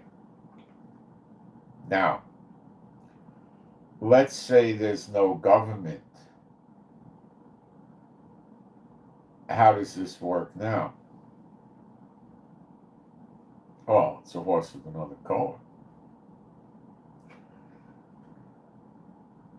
You can use your flashlight to start it, and then the pepper spray, then take your Bowie knife out and finish it. You think I'm kidding? I'm not. If you don't want to or don't know how to, or you're afraid to, run away. Now, do you have to do that? No. I mean, it could be construed as murder. You have to search the scriptures on this. If the guy's trying to kill you and he's on your property, let's say he's right outside your front door. Well, what happens when the pepper spray wears off? See what I'm saying? Where is this happening? If you're running around in the street someplace for some reason and the guy comes up on you and you hit him with the pepper spray, well, there's no point in stabbing the person, just get out of there, right? But it just depends. What if it's inside your house? You're going to go carry the guy out? Let's say you're 5'5", you weigh 110 pounds, and the guy weighs 190. You're going to pick him up and carry him out and take him a block or two away. Come on. If there's no government, it's also a good idea to pat search the guy and see if he's got a gun, by the way. Now, there's the government exists. There's order to some extent, if you want to call Satan's governments, orderly, which is really a push. But if there's no government, then you got to be more aggressive with this. You don't have to. I mean, you got to be careful. If you can remove the threat altogether, like the guy doesn't know who you are, who's in the street, it was just a random attempt to get you, and you hit him with pepper spray, just walk away. You know, the person's no further threat to you. You know, if it's a neighbor across the street who thinks that it's time for you to die for some reason, oh, that's another story. Now, let's talk about other weapons. You know, a walking stick or a cane is a fairly good weapon that can be used just about anywhere. You can take them into courthouses. You can go into police stations. You can go into hospitals. You can go to uh, sporting events, educational places, and so forth. There's a company named Cold Steel. The guy who used to own it, Lynn Thompson, very transactional, although very difficult to understand that with this guy. I'm still not sure, but I would go about 80-90% of transactional. But this character made some very, very good products. And his last 5 or 6 years with the business, he sold it. Most of his products were built to be cost effective. But if you go back about 15, 20, 30 years, he was around a long time. He was around since about 1988, and I think he sold around 2021 or 22, something like that. So he had a long run. This character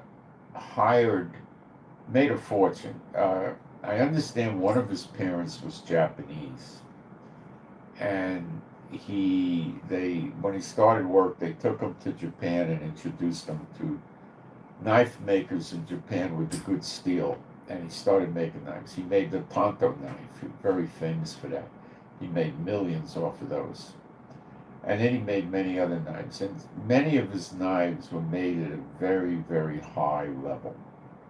And his knives predominantly were meant for self-defense, more fighting, you know. I have a set of his kitchen knives that I bought in Israel. Our steak knives wore out, basically, and I could have sharpened them up again, but um, I was sharpening them, and then 6 weeks, 8 weeks, you got to do it again and again. So I bought a set of his cold steel steak knives. We've had them 6 months, 8 months. They still cut unbelievable. Now they're full serrated, and they have a plastic handle, and they're thin, and they're cheap. Now they weren't that cheap, but they're pretty cheap for Israel. And we only use them like 4 at a time. So I think we got 8 or 6 or so. Then we haven't used all of them. I think we got 6. I don't know. Maybe we use 3 at a time. But I could sharpen serrated. So the best and easiest sharpener to use is made by Spyderco. We call them the sticks. They have 2 sticks, a coarse and a regular one. And the coarse one is for knives that are really damaged and in bad shape. The regular one is just dull knives. So for serrated, they go in a stand, and they have an angle like this and like this. You get 2 sticks, and you go from one to the other, and you have to get each serration. It's not that hard, and then you get a flat side for the flat side, and it gets very sharp very easily. But anyway, these knives are so sharp. Boy, they cut through a steak. It's unbelievable, even after 6 months. They're really good. So if you ever want to get a good set of steak knives, cheap, I mean, you don't going out and buying steak knives for $900 from Japan or France is stupid. I'm going to tell you, the cold steel steak knives are going to cut. I can't imagine anything cutting better than them when you get them. And you could just sharpen them. You buy the Spyderco sharpening sticks. I think about $69, and they'll last you. Oh, mine must be 25 years old. I mean, they'll last you for. You can get an extra set of those sticks for extra fine, if you want to really get your knife surgically sharp. But there's not much need for it, really. The sticks it comes with are really, really good. It's so sharp. Years ago, I had a lot of knives, and I wanted sheaths for them. So I sent them to a guy who was a really good guy making sheaths out of Kydex, I think. And he made the sheaths and he shipped them back to me, and he called me up and he said, "Man, you really make your knife sharp. I really cut myself on one of them." I said, "I'm sorry. I thought I told you they were sharp or something, you know." He says, "No, no, no, it's not your fault. You're doing what you're supposed to do, have a sharp knife." He said, "It was my fault." He was right. You see, sharp knives are safer than a dull knife. With a dull knife, and you try to cut, it moves around, it doesn't cut. Sharp knives are safer. So anyway, Cold Steel used to make some superb products. I don't know if the new company does a good job or not, but they make walking sticks. They got a line of about 15 of them. And they make them out of a polymer. And some of the things they do is they hang the walking stick with a rope. They take a cinder block, concrete cinder block, and they hang it by a rope off of some tool thing shaped like this, and they hang it there. And they take the cane and they smack it into the cinder block. And what happens? The cinder block breaks and the cane doesn't. Now, as far as I'm concerned, that's more impact than you're going to need. First of all, if you hit a person, they're not going to not move like a cinder block, you know? I mean, they're not as hard as it's, you know, and that's pretty good. I don't know if you could break bricks with that. I can't. Maybe they did that. I don't think they did. And they do a number of other things with it that are rather effective. They don't break, and they have a lot of impact, and they look like a regular cane, and they're a little on the heavy side, but they're cheap. You know, $30, $40. I'll be right back in a minute. And how long will something like that last? I don't know, probably 40 years.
Now, they have a number of different configurations for these canes, okay? Now, some of them they call a dragon cane, and I don't know if I'd buy that one. It looks very good for self-defense, but I don't think I would buy it. I don't know, it's up to you. It has a handle that looks like a dragon. First problem with that, aside from the religious issue, which I just wouldn't want to have one, is it's going to attract a lot of negative attention. Here you are running around with a dragon head, you know. They have some that are made to look like a shillelagh, which is an Irish fighting stick / walking stick.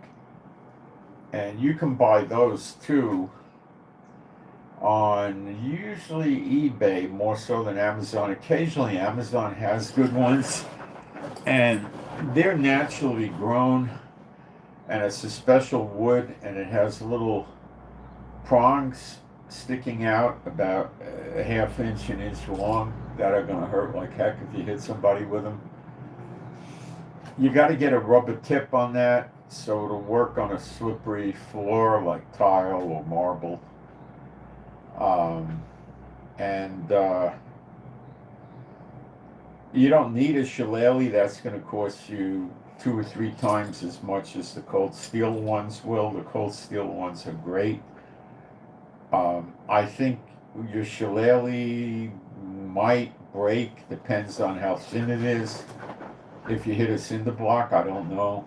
The cold steel ones are really good. Now, there's other companies that sell these polymer canes too, but I would gravitate to cold steel because they're going to give you the quality one. And they got all different kinds. They got some with a round knob. Those are very, very good because the round knob is like that. Now, if for some reason you want a cane that's shaped like a cane with a handle like that, I don't know why you need that or why you want that, but you could get that. They make them in aluminum, aircraft aluminum, very strong aluminum, and it's rather heavy. And they're over $100. And they're good. Get a regular wood cane, yeah, but you got to be careful with the wood you get. There's people at Amazon are going to sell you a cane out of garbage wood. You know, you don't want that. Okay? And, you know, I have walking stick canes because I use them. I have trouble with my vision, with depth perception, because one of my eyes is really out, you know.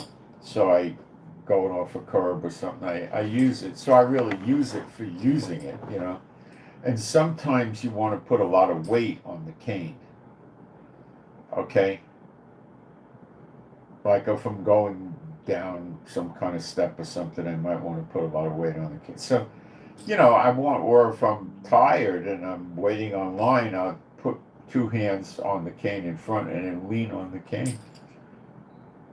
You know, so I want to have a sturdy cane. You know, I don't want to have a flimsy little piece of junk cane with rotten wood and then I'm going to lean on it and it's going to break and I'm going to fall and break my nose on the ground or something. I don't want that.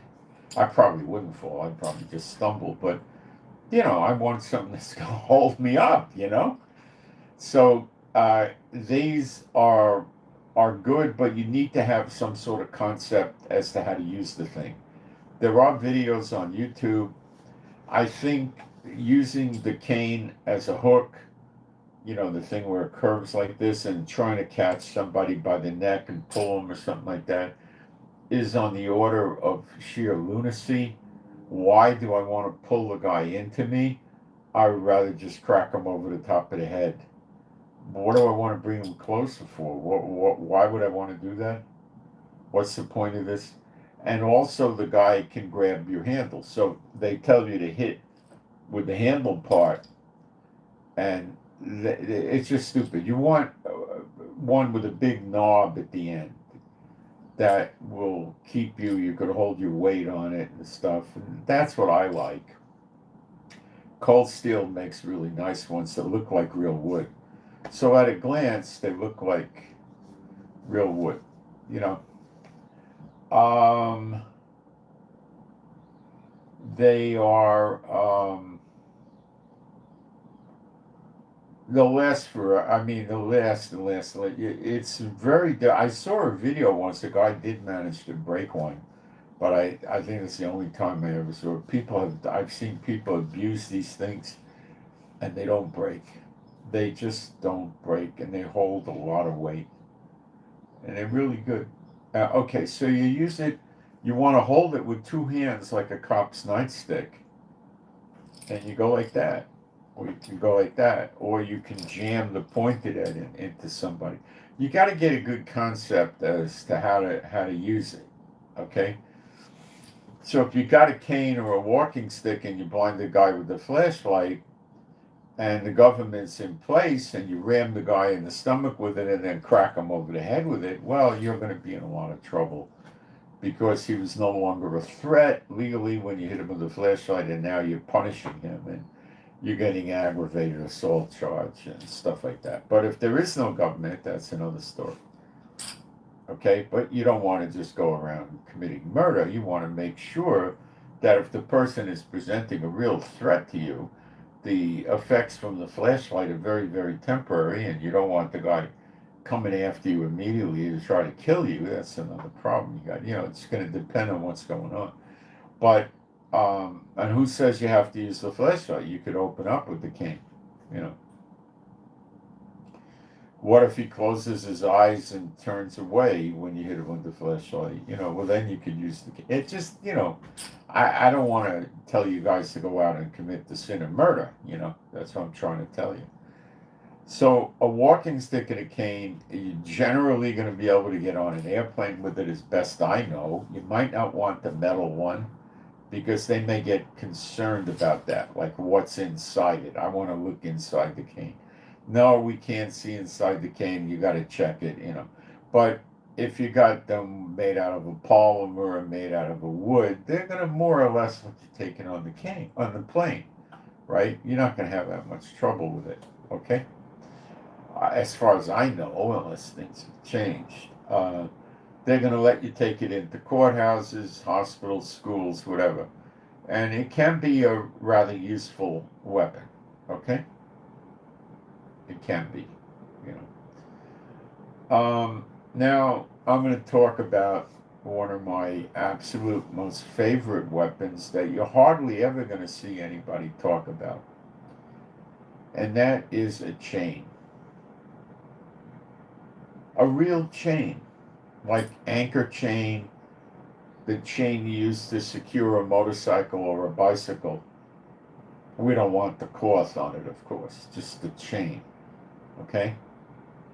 Now, how can you get in trouble for carrying a chain? Well, it's really kind of hard. Some of the punk people buy leather jackets and they have a chain go through the epaulette and around under the arm here, things like that. Other people wear chains as a belt, the punk people, whatever you call them. It's their fashion. They have chains on their boots and things like that.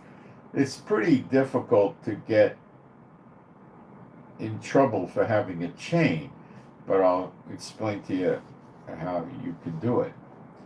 First of all, you don't want to walk around with a chain. They're good to leave in the car, okay? Now, what you do to make the chain credible is you could have a padlock, a master lock for, a few bucks with a combination, anything, a key lock laying next to the chain in the car. But don't try to conceal the chain, maybe have it in a plastic bag with that. Okay, if you know how to use nunchaka, you know how to use the chain. Now, the chain is only good for somebody that has had martial arts training with nunchaka. Okay?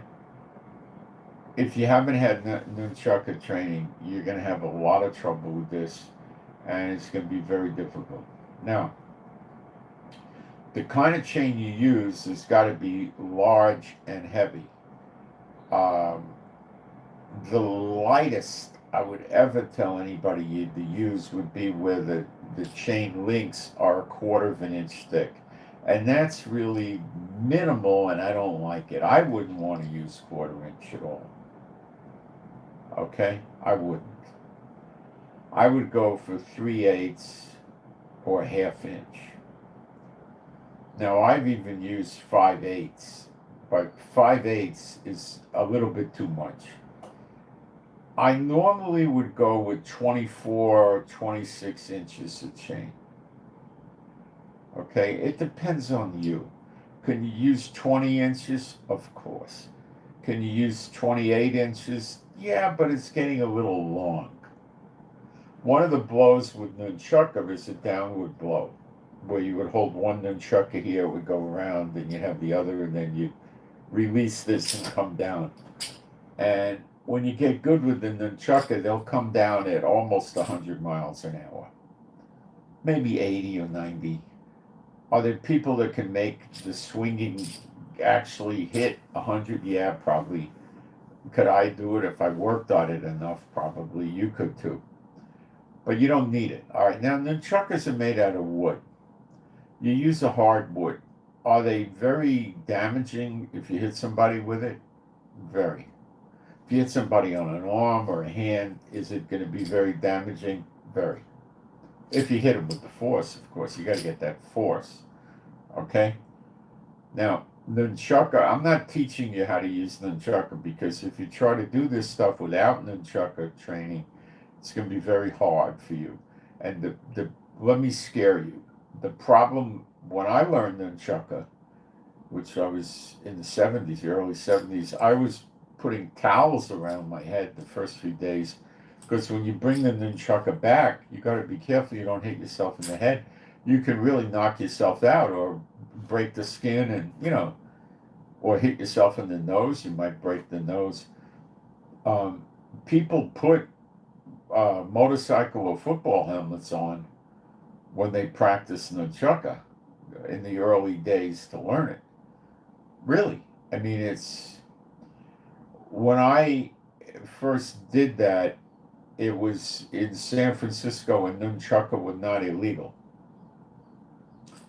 So what we would do is take the wooden nunchaka, which average about 12 inches. The wood stick is about 12. The chain or the rope connecting them is 2 or 3 inches and another 12. So you got 12, 12, and let's say 2. So you got 26 inches. So you can make your chain 26 inches. 24 works fine. 27, whatever you feel like, right? And, you go to a hardware store and they'll cut it to order for you. We used to keep the nunchaka in a coat in the winter. In San Francisco, you're just about always wearing a jacket, like probably 350 days a year, You put one nunchaka down your sleeve like this, and the other one hangs down inside here, and you wear your jacket in, and you just whip it out, and you got the blow right there.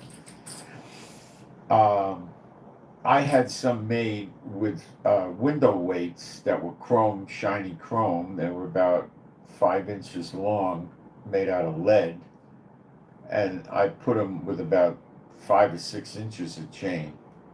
Number 3 industrial link welded in there.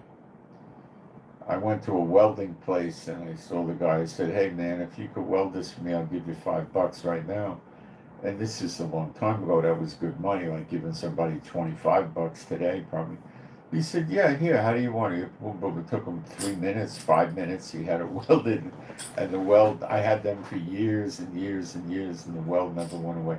And I used to use them like small nunchuckers. The guy that taught me nunchuckers had a set like that. He made out of wood, but I made mine they were lead coated with chrome. And I think they were lead. They might have been stainless steel. They were pretty darn hard.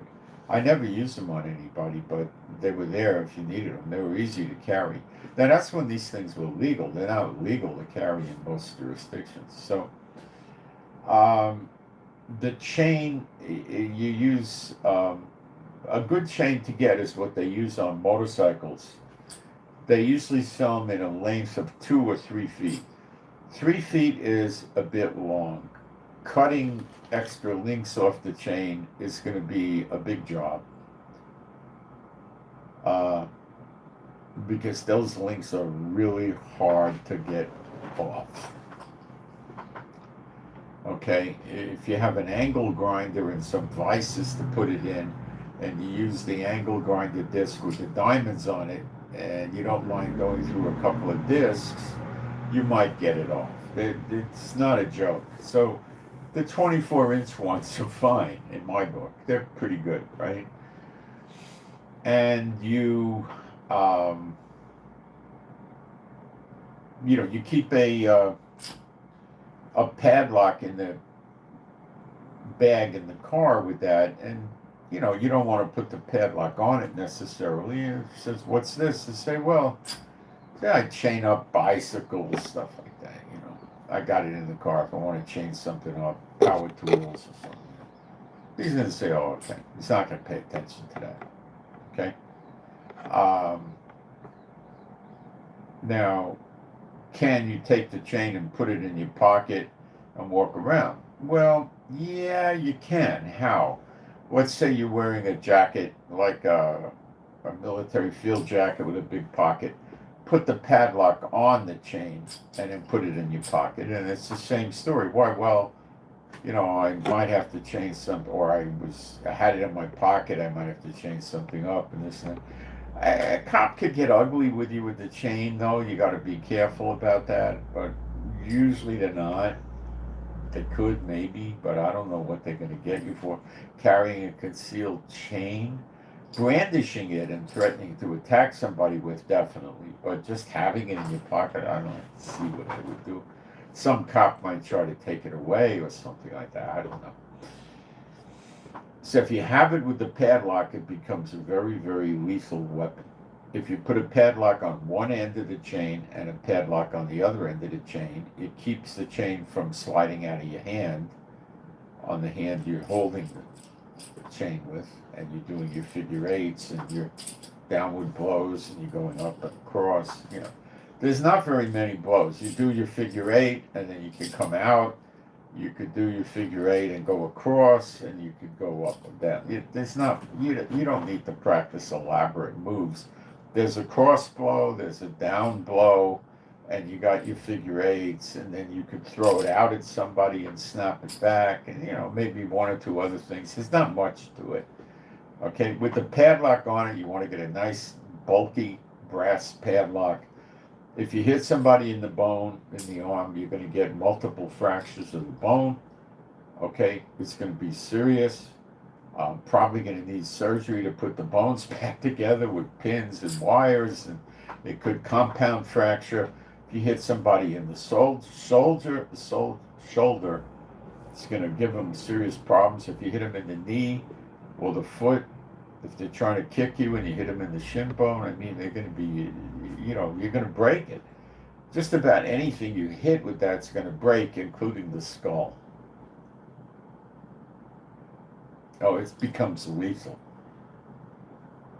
It becomes lethal. No problem. You're swinging it, you're probably not getting 100 miles an hour, you might be getting 75. It's lethal. It's going to crack the head open. Okay? So that's not a great thing to run around with while the government's functioning, but it's something that could be used if there is no government. You got to understand, it's concealable, it's quiet as all get up, and the other person's probably not going to know what the heck is going on until it's too late. If someone comes at you with a knife or something like that, you hit the knife with it. You really don't want to hit the knife. You want to hit the hand or the arm. It's just lethal. You could hit the feet. If someone's trying to attack you, the legs, you could hit the head. You could come at the head from the side. You could come down. It's unbelievable.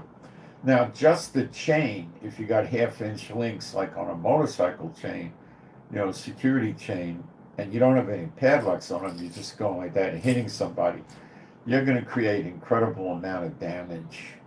Not as much as you will with a padlock, like you're probably going to maybe break the guy's skull, but you might not kill the guy, you might just get some minor fractures of the skull, or you might kill him, I don't know. Depends how much force you use. You could throw it out at somebody like you do when you're a kid at camp with the towels. You go and you snap the towel into the other kid's butt or something. You could snap the chain at them, and with or without the padlock. And it's rather painful, but certainly not lethal. So could you pair the chain with a flashlight or pepper spray and make it even more lethal? Of course. Of course. If the government's gone and you can't get pepper spray, but you happen to come across wasp spray, it works like pepper spray but causes permanent damage to the eyes. So if someone's using that at you, you got to be careful. The other thing is you could use oven cleaner. Again, permanent damage to the eyes, but very caustic, but it does work. So it just depends how bad the situation is and what's going on. So in other words, if you spray somebody with oven cleaner, they're not going to recover in 5 to 10 minutes and try to run after you. They're going to be in bad shape for 5 to 10 days, and then they're going to have, maybe some of their vision never comes back, or maybe most of it does, or not all of it, or I don't know what, but they're going to be out of action for days. So, but you got to be careful with those things; they don't get on you. Using lasers, the small lasers, the pointers, the ones for picking up targets with guns and stuff, they're not going to do the job. They're not dangerous enough. Getting a powerful laser like a 1 watt laser or more is dangerous. You can get yourself with it. The damage to the person is probably going to be permanent or close to it. I don't know. It could be permanent. And you don't need it. The flashlights do an excellent job. And the laser's dangerous to yourself. You could bounce the laser back at yourself off a reflective object like window glass or something like that, or chrome or something. They're dangerous items. And for just temporarily disabling a person, it's not needed. The flashlights today, 15, 20 years ago, I bought a flashlight from, I think it was called Sure Light, in around 2003.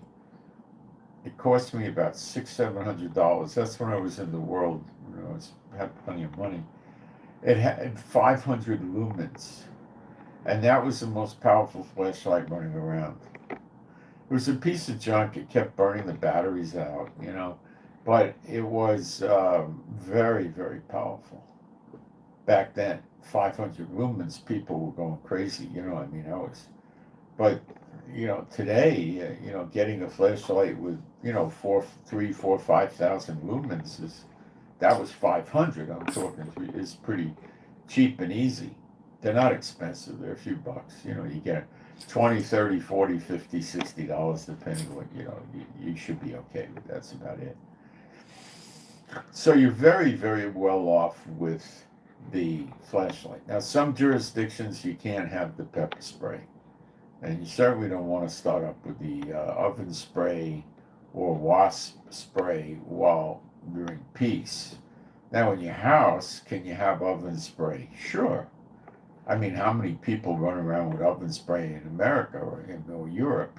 Millions and millions. It's normal. And what about wasp spray? Well, if you got wasps, yeah, if you're in Nome, Alaska in January, what the heck are you doing with wasp spray? Well, I use it in the summer. Well, that might work. And someone comes in your house and you hit them with wasp spray or caustic oven cleaner. What happened? Well, I just grabbed anything. You could do that. But you don't need to. The flashlight works. And the pepper spray works. And the chances of getting in trouble for that are so minimalistic, it's not a problem, Can you use the pepper spray of the flashlight with a fighting knife if you're really in trouble? Yep. How would that work? Well, I never liked to fight with just one knife. I always liked two. Because you could always come across that guy that went to martial arts training since he was 4 years old, and the guy's 44 years old, and he might actually be able to do something to interfere with one knife.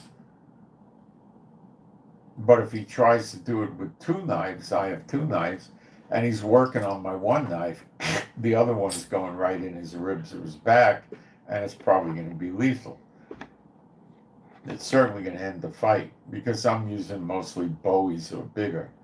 So I'm normally going 11 inches, 12 inches with a hilt at the top of a 1/4 inch, and it's going to be 2.5 inches thick. So it's going to make a wound channel bigger than a bullet. Okay. It's going to be very deadly. So that would give you a great edge if you were fighting with knives.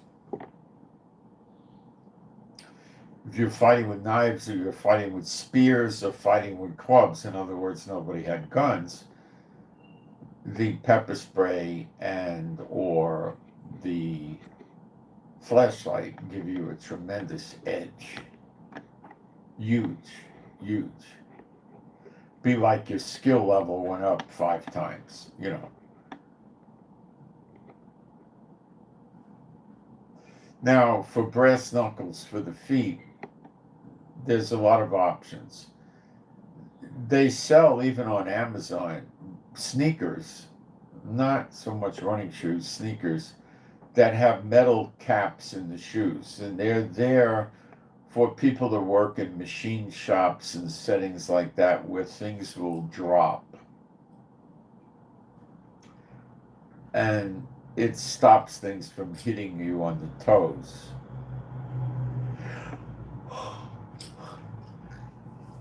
It can still hit you in the instep, but a lot of these have a nicely padded upper shoe that'll help a little on an instep, but the metal comes back about 2 or 3 inches, and they're not the most comfortable shoes. Now, they have another one where they're not metal caps in the shoes, they're ceramic, a polymer. Yeah, that's a second choice to be avoided if possible for the metal ones, because the metal one is much harder.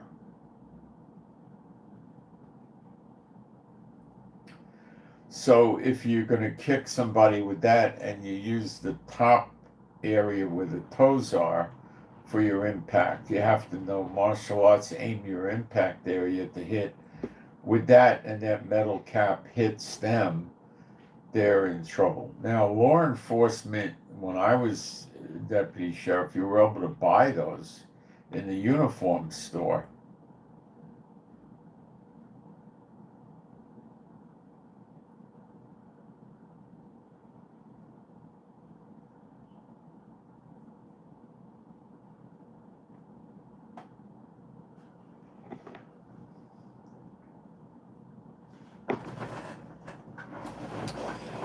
And they will help you if you're a martial artist and you know what you're doing with the kicking, even if you don't know what you're kicking.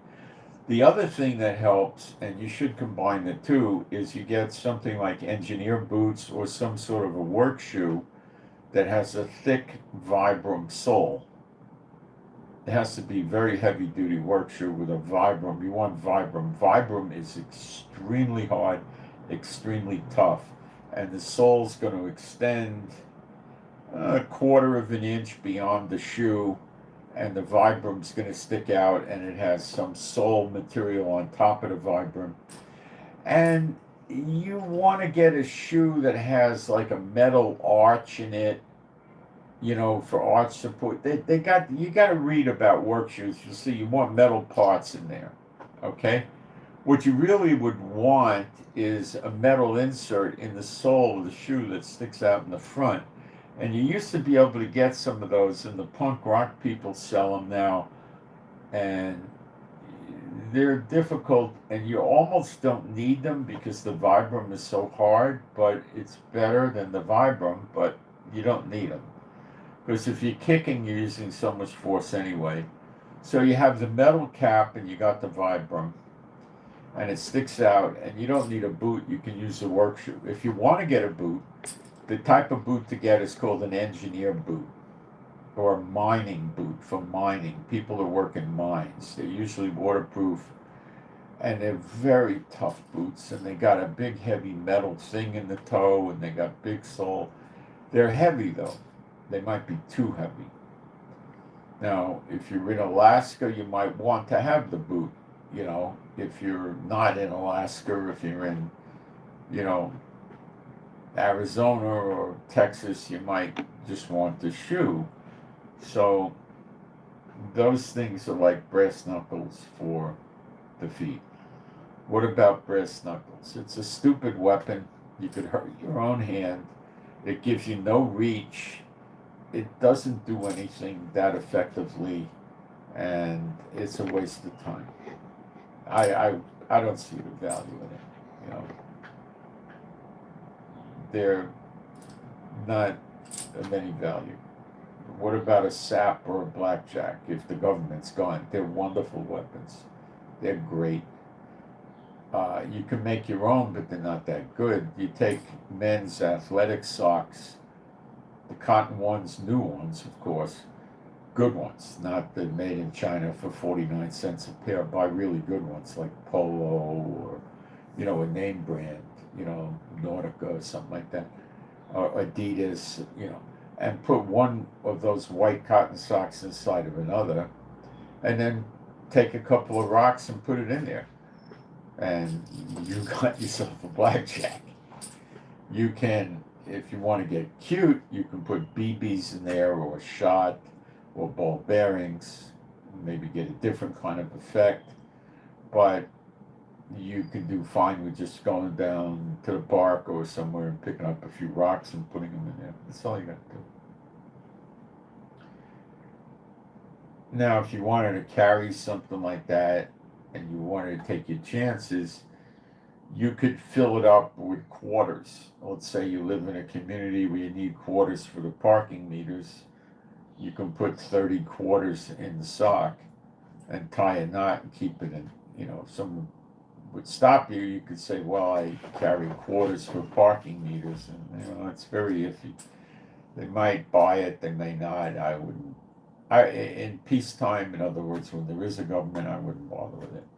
If there is no government and you want to have something like that for some reason, hey, just put a big, you know, a rock like that in it and you got it. You know, that's all. There's martial art weapons with chains. Most of them are junk. You don't need them. You just get yourself a half-inch chain from a motorcycle security thing for 24 inches. It's going to be an expensive chain. It's going to be a great chain. It's going to do the job. It's not going to rust. And it's easy to get your hands on. If you can go to a big hardware store and you're in a big city where there's boats and the ocean, just tell them you want marine chain or anchor chain, which is going to be very rust resistant. And tell them you want 1/4 inch, and then tell them you want 24, 26 inches, whatever, right? And it takes them a couple of minutes. They cut it for you, and that's it. That's all you got to do. But if you don't live in an area like that, you just get the motorcycle chain. The motorcycle chains are very, very good for this. A lot of them are like a flat chain, so they'll be better than a round chain for creating damage, you know. You can. I used to use. I think it was the 5/8, or maybe I used 3/4. I can't remember. Used to use it for training, so it would build my muscles up. I was younger then. And then you swing that, and then you pick the one up you're using. You all of a sudden you're twice as fast or 3 times as fast because it's so much lighter. It's like the baseball players use a baseball bat and they put lead weights on it and they swing it and then they pick up the regular bat without the lead weights and boom, it's so much easier for them to use. You're kind of tricking your body that way. And, you know, but those chains are so deadly you don't need anything else. Nunchuckers are not that deadly. They're hard to carry. They're not flexible. They're rigid. Now, there's a way to make metal nunchuckers, and they are very deadly. You go to the hardware store and you buy monkey wrenches of whatever size you want that have a hole at the bottom of the handle. You get 2 of them. You get maybe 4 inches of chain. You don't need anything more than 1/4 inch chain, you know. And you buy these chain link things. They're an extra chain link that you put on and you just bend them and bang them and they become a chain link. and you use that on the holes of the monkey wrench to attach to the chain on both sides, and now you got nunchuckers made out of solid steel monkey wrenches. Do those things work? Yeah, they work. Are they very effective? Yeah, you can probably break rocks with that, let alone bones. If you smash wood with it, it's going to go into the wood very far. And you could probably break rocks. I mean, or break bricks or whatever you want with those. The monkey wrenches will cost you 10, $12 a piece probably today for good stainless steel ones. And you just pick your size and put them together, and now you got a heck of a pair of nunchuckers that don't even look like nunchuckers. Why are they both put together? Well, you could be cute and have one a little bigger than the other and say, well, that's so I can find my monkey wrenches, you know? It's a little difficult to go to jail for, carrying a monkey wrench. Again, brandishing, like threatening somebody with it or using it, then you could be in trouble. You could have a child's lunch pail, with Darth Vader on it and, pick it up and crack some guy in the head, and then you're going to get in trouble for assault with a lunch pail. Know what I'm saying? Okay. So, again, just the recap for today, when the government's still working, a nice flashlight, emollient, Olight, there's several, you can look them up and just look for flashlight reviews. You get a nice little 4,000 lumen, 3,000 lumen, 5,000, whatever, round flashlight, whatever, and you got something for use at night. It's not going to do that much during the day. If the lights, sunset, yeah, it'll work. At night, work better.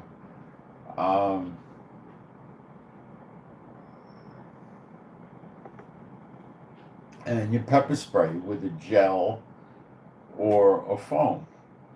And the two together, and you're pretty well fortified. And women could use it, and men can use it, old people can use it, young people could use it. Some jurisdictions you can't have pepper spray, but you could certainly have the light. And you could certainly have the cane. I've never heard of a jurisdiction where you can't have the cane. I heard of jurisdictions, I think it was San Francisco or New York City, one of those places, wanted a doctor's letter if you're walking around with a cane.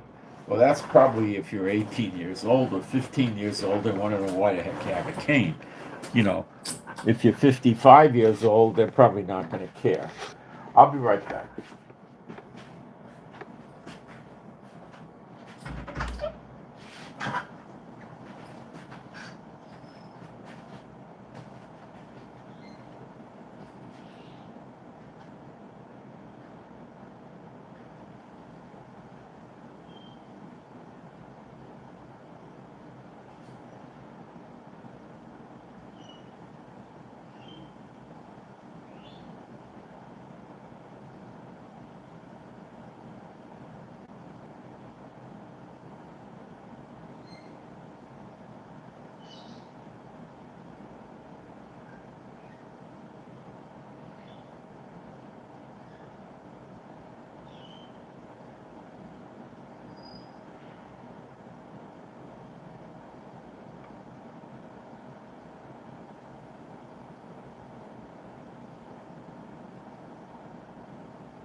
Once I bought a leather belt that was on the thick side. It was wide and thick, and it had a lot of metal studs in it. and I was trying to see how effective that was as using it like nunchuckers or a chain, and it is good if you want to get people mad at you, but it's not going to do any real damage. What about, forgot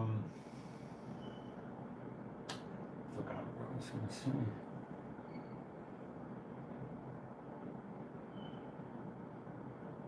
There are people that will take chain, like half-inch thick link, and they'll get like 36-inch piece of chain, and they'll fold it in half. So now you're hitting with double chain. The problem with that is it starts getting really heavy at 36 inches. So you might be okay holding it and using it for a minute or something like that, but what if you get in a rotten situation and you got to do it for 3 or 4 minutes? You may run out of steam, run out of muscle power. It's not so great. I've seen people take even longer chains, like 4 or 5 foot chains, and double them again, and hold them, and then you got 4 links to hit somebody with. But now you got to hold on to 4 links, and it's big, and it's hard to hold them. You don't need it if you're just going to run with 3/8 or even 1/2 inch is better. Chain link at around 24 inches. You could see where you're better off. You might want 20. You might want, if you go to a hardware store and buy them, it's going to cost you a few dollars each. Like $5, $6, $7. You could buy one at 24, one 26, one 28, and see what you like better. You got to be careful on the downswing. You don't want to hit your kneecap with this thing, especially if you put a padlock on it. You'll be a cripple. So you got to learn how to walk, and you got to make sure the thing swings outside your legs, or you swing it in between your legs without, damaging yourself where you don't want to be damaged. You got to be careful. Now, if you're going to try to undertake this yourself, you could buy a pair of foam rubber nunchuckers and start with that to learn the movements. Then go to the wood, and then go to a chain. They also sell nunchuckers. You can buy them now. They're hard to look for, but they got them stainless steel, but they're hollow. Are they more deadly than the wood ones? Not by a lot. Most of the wood ones you see are cheap. They're selling them to kids, and the wood will be hard, but it's not going to be the really good wood, and that sort of thing. You want to get an octagon where it has something like 8 sides on it, so it has little edges. You don't want to get round, although Bruce Lee did use round. Bruce Lee's nunchuckers at the ends were wider than up where the chain was, which is good because it helps the thing not fly out of your hand. You need less force squeezing it. It does help.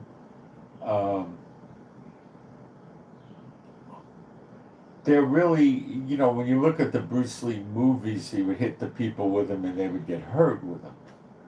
He wasn't totaling them out or breaking their arms and legs into pieces with them. And that's about the reality of that,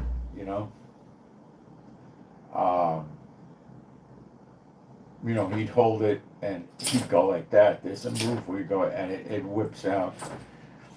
It doesn't go very fast. You might get it 40, 50 miles an hour. It's going to cause damage, but they're not that damaging. I knew a guy, I used to be friends with him. It's a long story. He worked with me in a place, but I actually was his boss over him. And he, at the time, was a 4th degree black belt in a system. And he eventually worked his way up to be 10th degree and become the master of the system. I knew the guy. I used to, kid around him. We used to be kind of buddies, and he was one of these short, small people that took on martial arts. He used to keep his hair up in a style to give him 2 inches and wear shoes or boots with a heel to give him another 2, that kind of thing. And he was, I think he was probably 135 pounds. or less. I don't know. And I've seen this in the past with people, and a lot of them, they get, first degree black belt, and then they try to use it in a fight and they get the head handed to them. But this guy was, when I knew him, he was up fourth degree already. And he was doing exhibitions, breaking ice with his forehead and breaking tiles and bricks. And, you know, he was able to deliver beautiful flying side kicks, which is really hard. He was trying like heck to teach me how to do it, but I couldn't get the jump high enough, and I would have had to drop 20 pounds of weight. It's all in the weight. I would have had to really thin myself out. I didn't do that. I was using, was doing weightlifting type machines then, and I would have had to really get myself emaciated to get up that high. He was very, very thin, and he did it. And he used to carry. This is when they were legal. Nobody knew what they were. He used to run around with his backpack, and he had a set of nunchaka through a loop on his backpack right behind his head so he could grab it and whip it out. And he used to walk around with them openly. Nobody knew what they were, and they were not illegal, but I knew what they were. And this guy used to fight. People gave him, he wouldn't pick a fight with somebody. He'd wisecrack people and stuff like that. But if if somebody tried to be nasty to him, he would reciprocate and push the fight. And he would really hurt people, and he was capable of hurting. He was small, he was agile, he knew how to direct power, and he was very fast. But he wound up traveling around the world doing exhibitions, and he tried to make it in movies. He never got anywhere with that. He got a few bit parts in movies, but he just didn't have the right image. He was too small. See, when the heroes, the Steven Seagals and the Bruce Lees, they want to have a really scary bad guy coming after them that they could beat up on the screen, right? He had technique, but he was very small, like 5'4" or something, 5'5" for a guy. So he wasn't really, didn't present that image, so he had a lot of trouble getting any roles. He failed at that. He wasn't what they were looking for. If he was 6'3", 6'4", yeah, they would have went for that. But like with James Bond, they had that character Jaws. That's what they want. They want big, scary, bad guys that the hero can disable and beat up. They don't want little ones.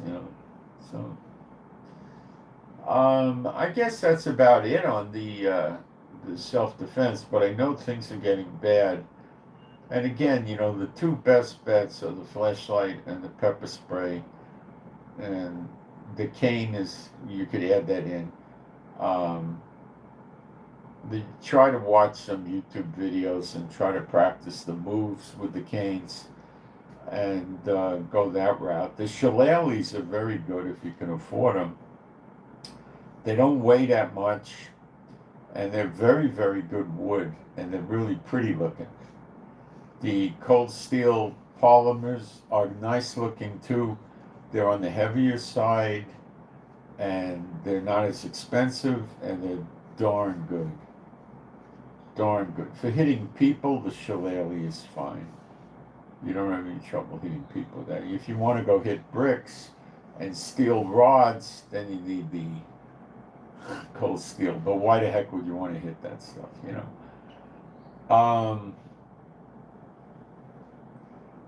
Cold steel made a lot of knives. They took car hoods from the junkyards, they put it there, and they would stab the knife. The guy would put a glove on and stab the knife through the car hood repeatedly to show you how good the knives were. That's a good knife. If you can penetrate a car hood 10, 15 times and the knife still cuts and is in one piece, you got a good knife. I remember once many years ago, I bought a cheap knife, mail order, and it had a certain kind of design I liked. and I dropped it on a tile floor, and the blade broke. Junk. Just pure garbage, you know. So you got to watch who you buy a knife from, you know. You got to be careful. Carrying a knife is, number one, you need to have a lot of training. Number two, you could get in a lot of trouble for carrying it in a lot of jurisdictions. Number three, you can get into very, very bad trouble for using it. You know, the number one thing the prosecutors are going to go after you for is using a gun. The next thing they'll go after you for using is a knife.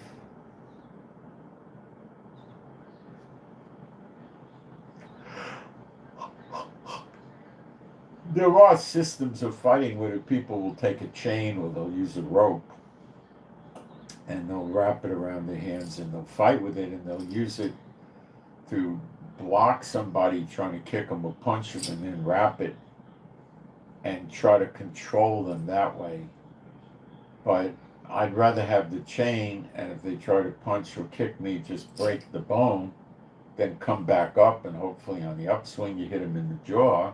If not, it's come down again at the head. I mean, we're talking, you know, there's no government, and you're nervous. You don't want this person killing you, you know. So you just, you know, why do you want to dance around with people trying to control them with a rope and stuff like that? What about a garrote? A garrote's not a self-defense weapon. That's something you use to, if you're in a military setting or you work as a murderer for an organized crime ring or a government, you try to get behind somebody like in a movie theater or in a vehicle, a bus, a train or something like that, an airplane, and you put a wire around their neck and you cross it and you pull as hard as you can for a long time and choke them to death. You usually take about 3 minutes.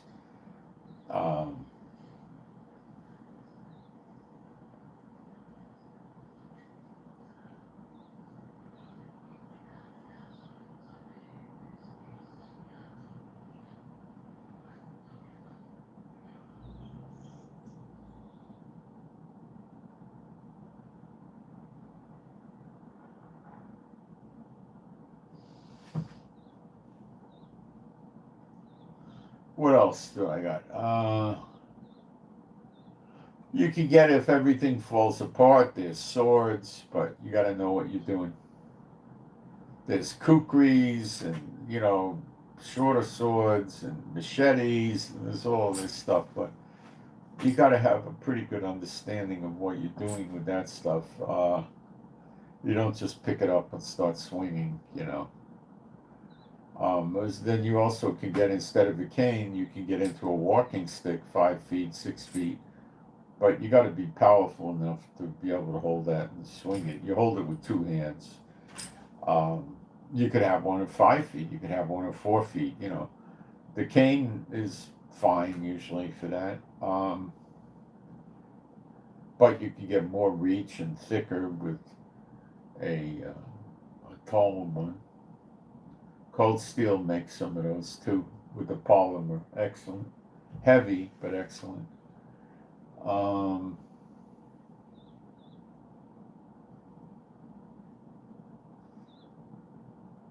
about it. Let me check the live stream, see if I got any questions. So I just felt I'd help you guys. I put that out there, and maybe it's of some help for people that are older or people that are, you know, maybe help for women or disabled or old. You know, you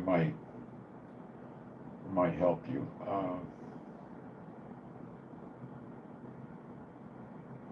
A pepper ball gun.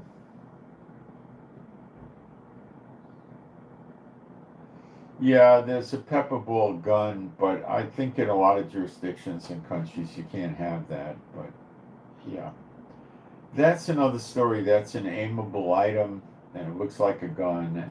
You could get shot because they think it's a gun. Yeah, that's another way to do it.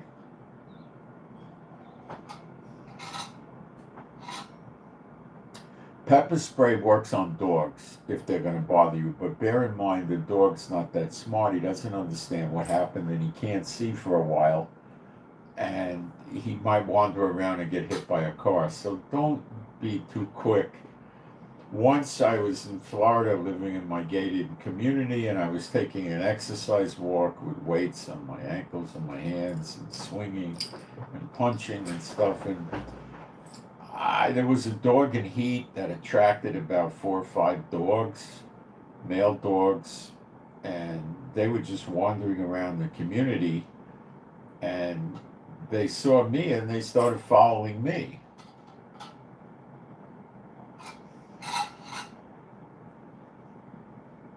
I stopped, and they stopped, but they wouldn't attack me. And then one of them, the others kind of forgot about me, and one of them didn't. And I gave him a shot of pepper spray, and it worked. And he was, there were of course runarounds off the leash, So he tried to take his paws and rub it out of his eyes, and that's what they do. They think they got something in their eye. He didn't have any interest in attacking me. They don't know what it is. If they smell it, like you spray, I think I sprayed it to warn him in the ground in front of him. If I remember, I think I did that. He smelled it and he didn't pay much attention to it because he didn't know what the heck it was.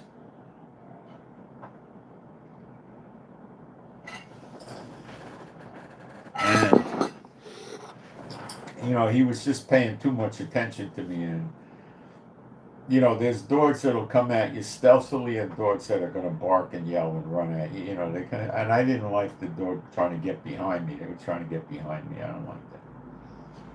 So that's what I did. I'm sure the dog was all right. It was in a private gated community. I doubt he got hit by a car. People were driving very slow. It was daytime, bright daylight, and they would have seen him. And that's so you can do it that way. And the flashlights will stop even big wild animals. You could stop them with a flashlight. They lose their vision. They're gonna go on tilt. They don't know what happened. Okay, you can use pepper spray on them too. Fast, or a mountain lion. They're so fast. They're gonna be on you before the pepper spray works, and then they're gonna be all over you. I saw a video of a guy that was getting stalked by a mountain lion, 125-pound mountain lion. And he had his Glock pistol out, and he was filming it because he didn't want to go to jail for killing a mountain lion.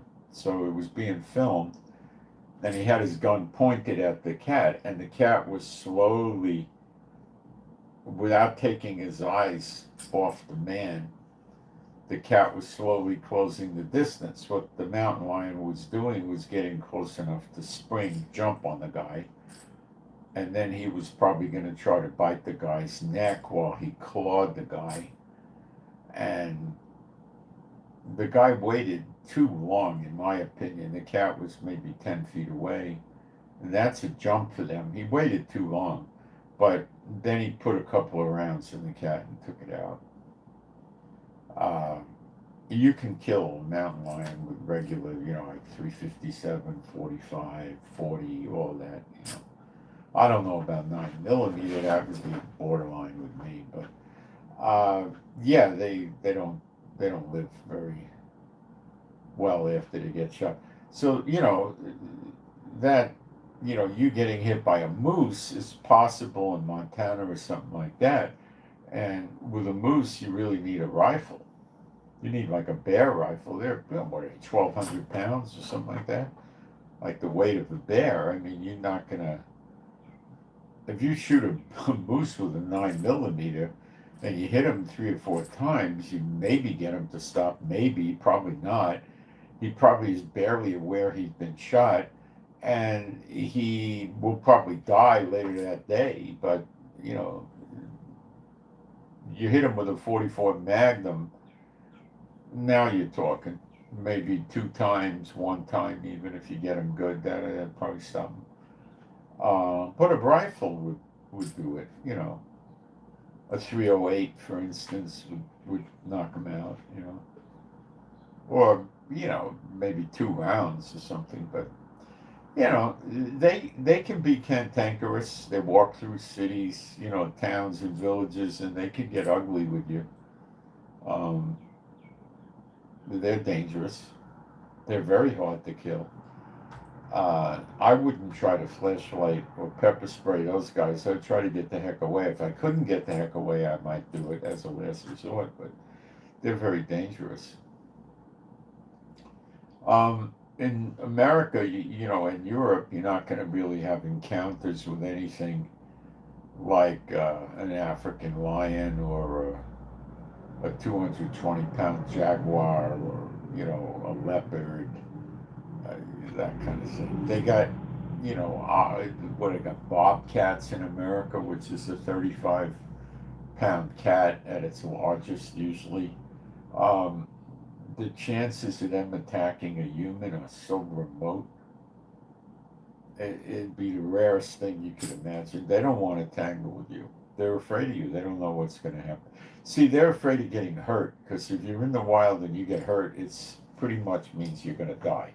Especially when you're not a pack animal, you're by yourself, you know. So they're not going to mess with you. You're too much, you know. They're not going to want to do it. Will they fight with a dog? Depends on the dog. If you got a 125-pound Neapolitan Mastiff and a Bobcat tries to take it on, Bobcat's going to die. The Mastiff's going to be scratched up, but that's about it. He'll kill the Bobcat, there's no doubt about it. And he'd probably get rid of it in a few seconds. It's 35 pounds is nothing for him to shake it to death with his mouth. And his jaws would just trash it, Could he do that with a mountain lion? No. It would take probably 3 of those, 2 maybe, to get a mountain lion, but 3. They would be busted up, but they would kill the mountain lion if you had 3 of them anyway. Now you got bigger dogs like Bouillabelle or whatever they are. They use them to keep African lions away from the houses. In Africa, they usually get a pack of them, like 4 or 5, and they'll go after the one-on-one. They'll go after African lions, but they're not going to do too good.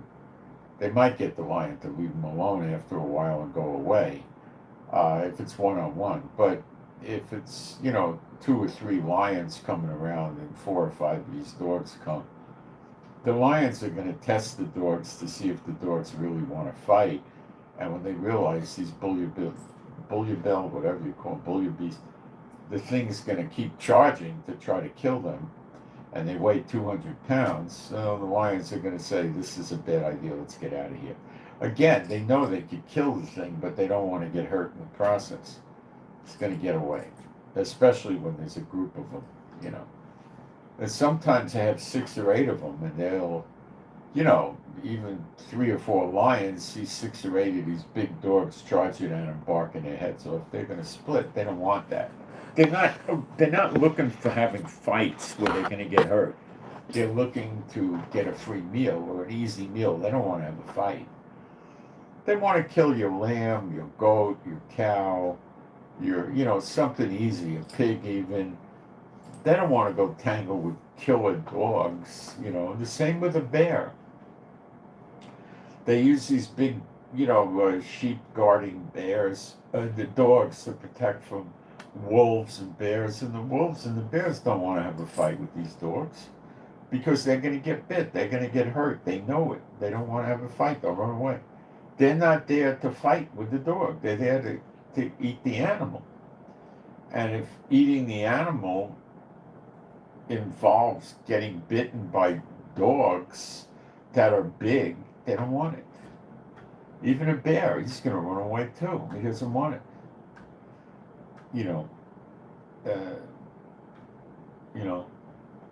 Lions got a habit of playing king of the jungle, and they might not. They might just take it, especially a male lion, take it, or even a big female.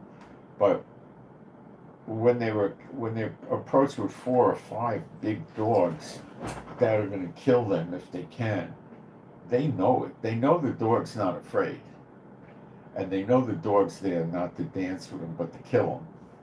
And they are not interested in that kind of a lifestyle. They just want to, kill and eat game animals. They don't want to go out and have wars. Now, lions sometimes will kill cheetah, and they'll kill leopards and stuff like that, but you're talking 100, 125-pound critters that, a 450-pound male lion could easily dispatch.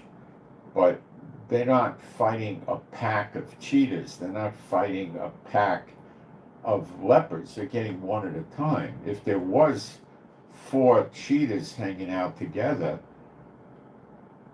sticking together, the lion would never go and try to hit all 4 of them. He's not that stupid, because he knows he's going to get bit.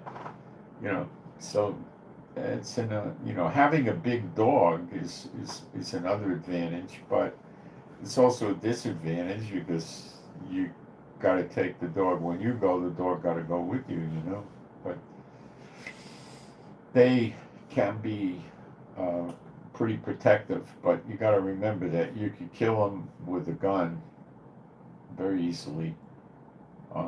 You can get them with a pitchfork, but who runs around with a pitchfork? How many people have a pitchfork in their car, So you can pretty much, theoretically you can use a pitchfork, but with just a gun, you can kill them. Now, you can get really big dogs, like even a Neapolitan Mastiff at 125 pounds. You shoot them with the gun, you got to hit them at night in the dark. They're dark gray. You don't see them. They're very fast, and they're not scared, and they're not going to try to bark to get you to go away. They're just going to go, and they're going to get on you. And when they get on you, you're probably going to go into shock pretty quickly. And you might shoot them, but that doesn't mean they're going to stop them. But if you've got your head about you and you got a gun and they're coming and you shoot them, you're going to normally stop any dog. Even the big African dogs at 200 pounds, if you've got a 357 or a 45 or something like that, and you shoot it once, or maybe you got to shoot it twice, it's going to stop. It's not going to go, You're not shooting a 1,200-pound moose, and you're not shooting a 350-pound lioness, You're shooting something much smaller, the size of a person, So let's do some spiritual warfare. B'Shem Yeshua HaMashiach, my Heavenly Father, I bind all the unclean spirits from causing any problems, difficulties, loss of money, problems with anybody or any entity or any government or any corporation or people. You unclean spirits, all of you are bound from causing any such problems for any true believer anywhere in the world for the next 10 years continuously. Beginning now, you shall not be able to use people or yourselves or anything to cause such problems. You shall not be able to cause the people to have to waste or spend money. You shall not be able to cause or prevent the people from earning or making money. You shall not give these people any feelings, thoughts, ideas, notions, inclinations, thoughts of the enemy of any way, shape, or form. You shall not try to condition these people or make them tired or anything. You shall not be able to prevent or inhibit these people from studying the scriptures and meeting together with other true believers for the next 10 years continuously. And these bindings are set in place irrevocably. B'Shem Yeshua HaMashiach. Can we do something? I'll be right back and we'll continue.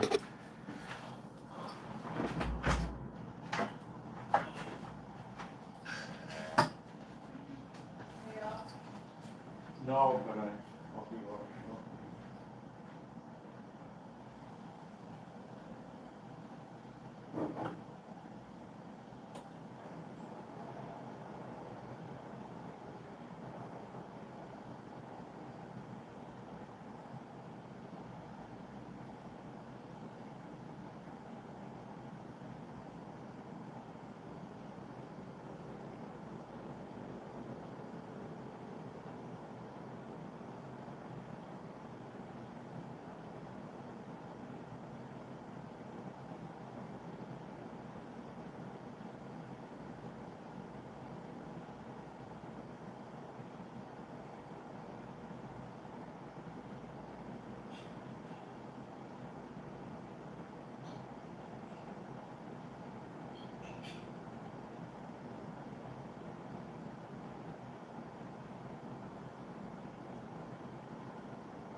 I command all you unclean spirits to depart from any person that you're in.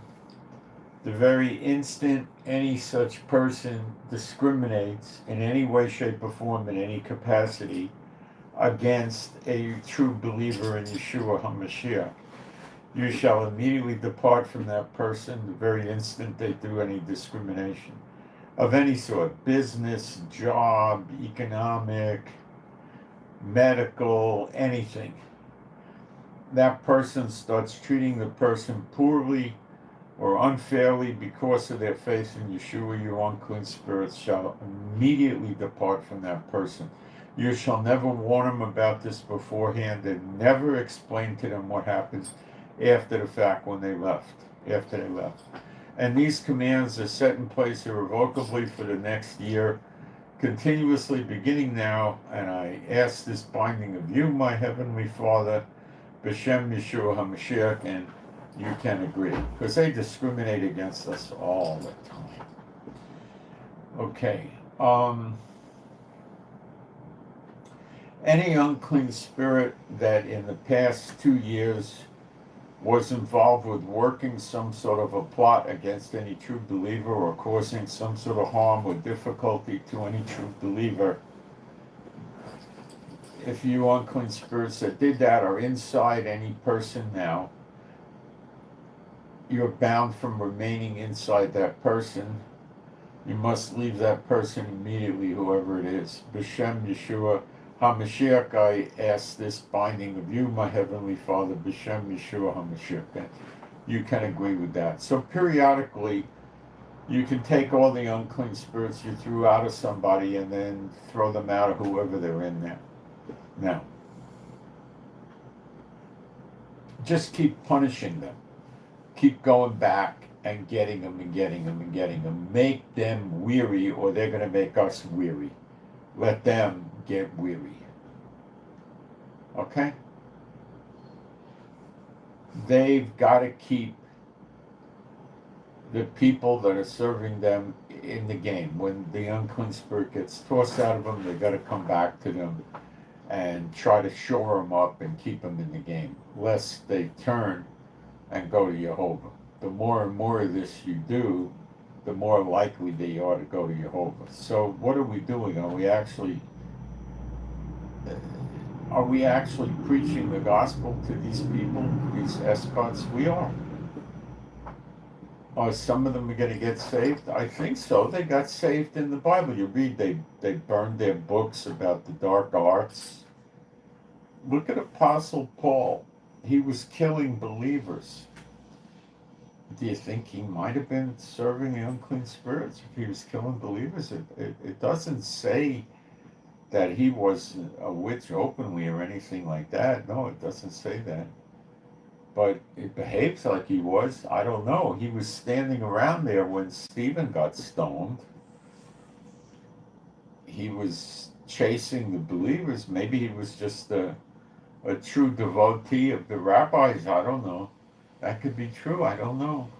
I don't know.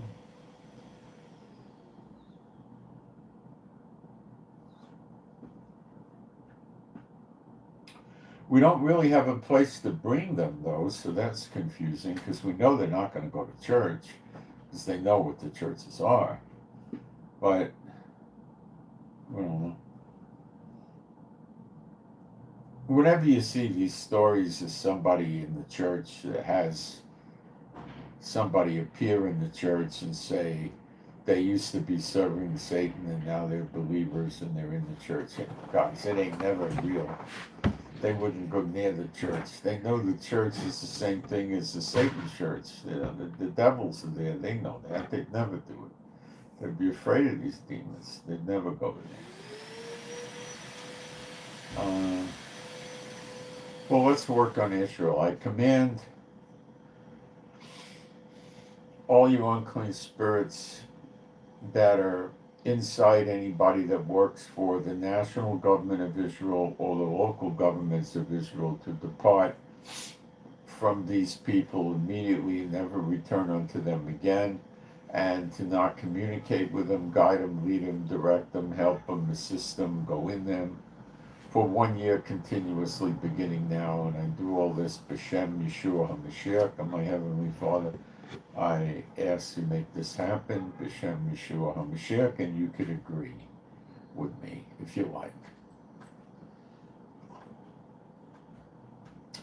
I command all you unclean spirits to depart from every person that works for or is a preacher in any Messianic congregation, church, synagogue, yeshiva, mosque, Muslim organization, Hindu organization, Buddhist organization, or any satanic organization in Israel. You shall immediately come out from any person you're in, never return unto them again, and all these people you shall not go in any of these people for the next year continuously, nor appear to them, or communicate with them, or guide them, lead them, direct them, help them, or assist them, as well as the same applies to every person that lives in the same house as them. B'Shem Yeshua HaMashiach, and you can agree with me on that for the next year continuously. B'Shem Yeshua HaMashiach. Okay.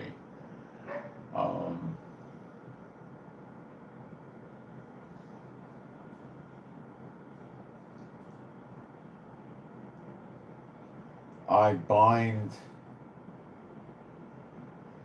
any and all people serving unclean spirits, worshiping them and respecting them, from having any type of a role in running the government of Israel, running the military of Israel, running any branch of the government of Israel.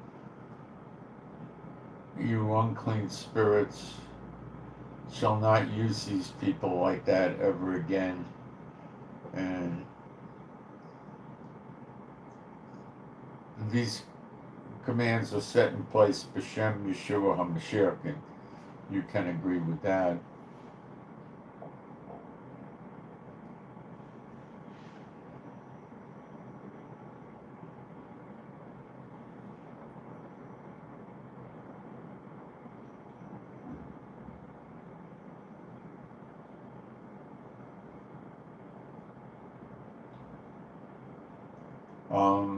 B'Shem Yeshua HaMashiach, I bind you unclean spirits from being inside any person who works for the national government of the United States or any local government in the United States, state or city or county.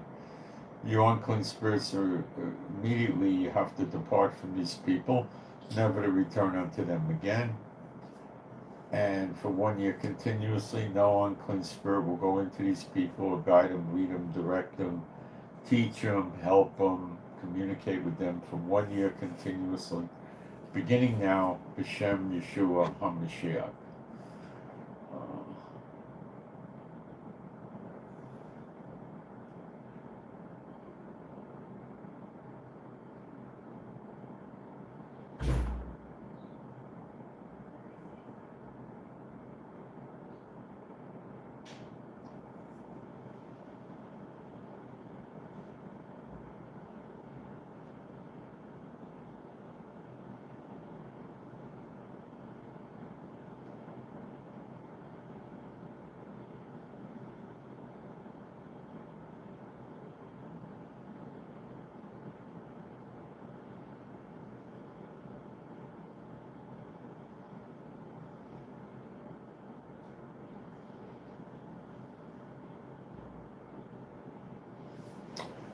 Let's see what we can get here.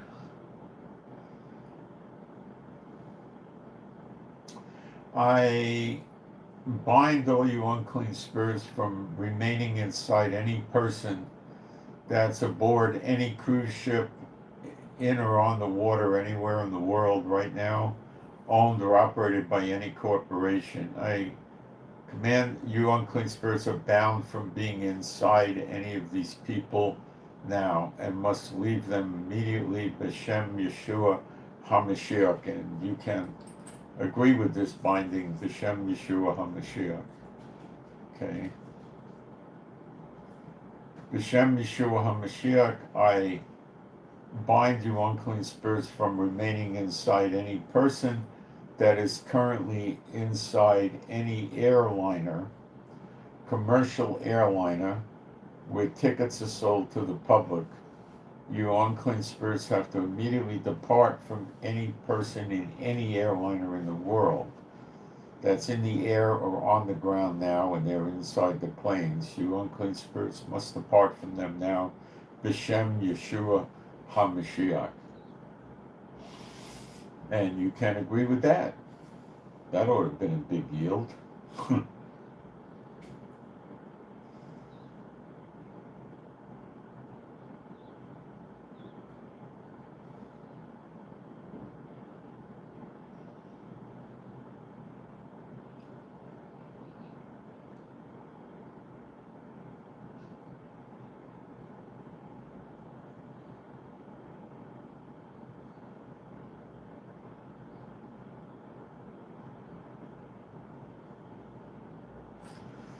Thinking here, B'Shem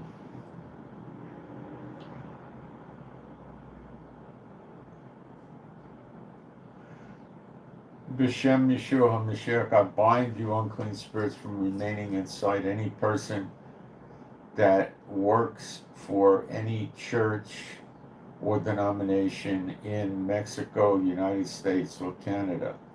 You unclean spirits must immediately leave these people, B'Shem Yeshua HaMashiach, and you can agree with that, B'Shem Yeshua HaMashiach. And I bind all you unclean spirits from remaining inside any person in Mexico, Canada, or the United States that works for, owns, operates, or controls any Messianic congregation, any Hindu shrine or temple, any Buddhist shrine or temple, any Muslim mosque or temple, any Jewish yeshiva, any Church of Satan facility. You unclean spirits must immediately depart.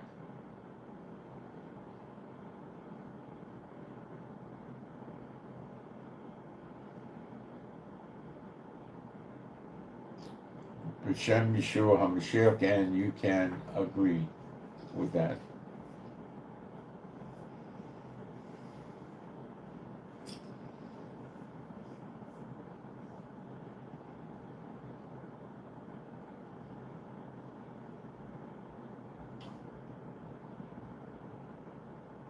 B'Shem Yeshua HaMashiach, I command you unclean spirits to depart from every person currently in any gambling casino or gambling casino with a related hotel in anywhere in the United States. You unclean spirits shall depart from all these people immediately, never to return unto them again.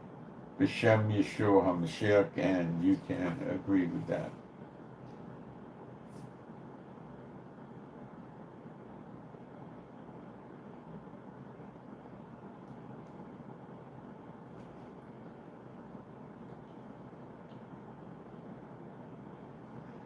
I bind all you unclean spirits from being inside any amusement park or facility or office building or corporation, owned asset for Disney people, for Universal Studios,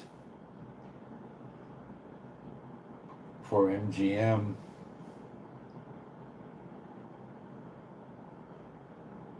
You unclean spirits shall depart from every person that works for these people or is in any of their facilities, including but not limited to their amusement parks anywhere in the world. You shall come out from all these people immediately, never return unto them again. B'Shem Yeshua HaMashiach.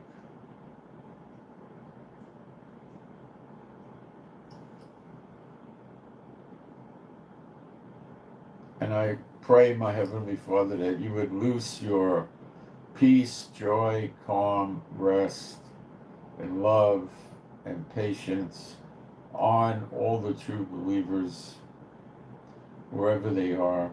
And I ask this, B'Shem Yeshua HaMashiach, and you can agree with me on that. And I pray, my Heavenly Father, that the gifts of the Spirit come on all the true believers, no matter where they are in the world, and they would have discernment and miracles and healing and pray in tongues and interpret tongues, and all the gifts of the Spirit would follow them because they're preaching the true gospel.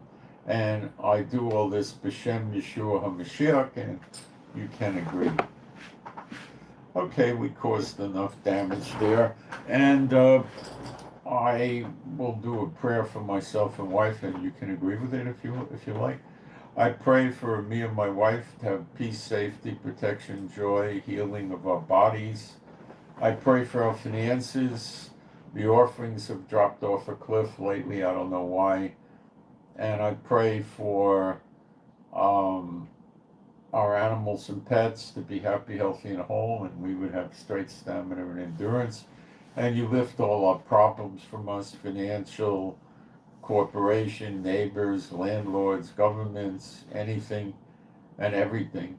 And I pray we be happy and joyful with a lot of faith and calm and peace. B'Shem Yeshua HaMashiach, and please agree with that. And let me see if we picked up any requests for anything in the live stream. And then if we did, we'll take care of it. We'll help them. If anybody wants prayer requests or anything, they can help us. They can ask. No, I'm not seeing it. And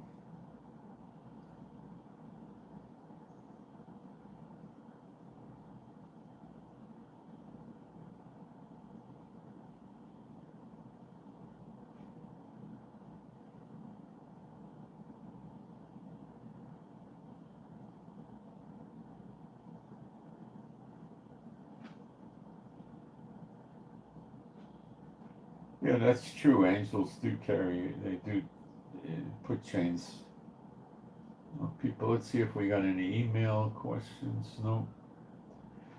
All right. So I hope you guys got something out of this. I hope it helps in some way. It brings more peace to you.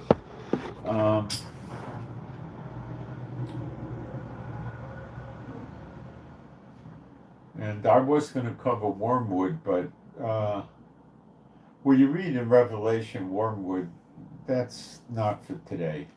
It talks about a third of the trees being burned up, but that's by fire and brimstone coming down from heaven. It's not what we're experiencing today. I looked that up earlier to see if I had a tie or a connection like that. I don't. It's just not it.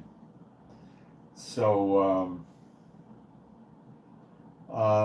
let's also, I pray, my Heavenly Father, that we are able as true believers to have fellowship with other true believers wherever we are around the world.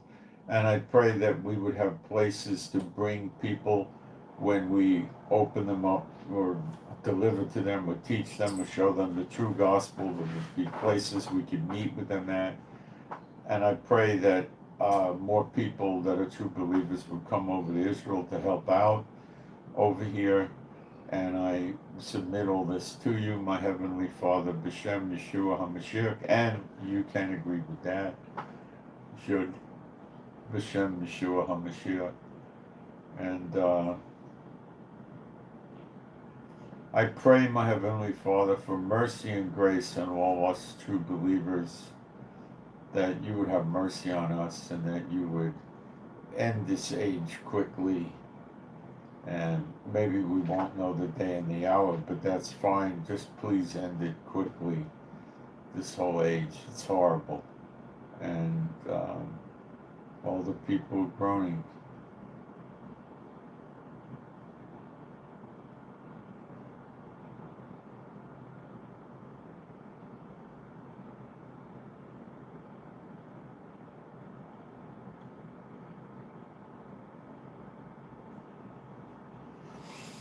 Okay, guys. So I send my shalom to all those who love Yeshua HaMashiach. Keep your spiritual warfare going and keep oppressing the unclean spirits and keep them weary. Wow, I ran over again today, 3.5 hours. Wow, I don't like that. Okay, I'm out, guys. Have a good one. Thanks.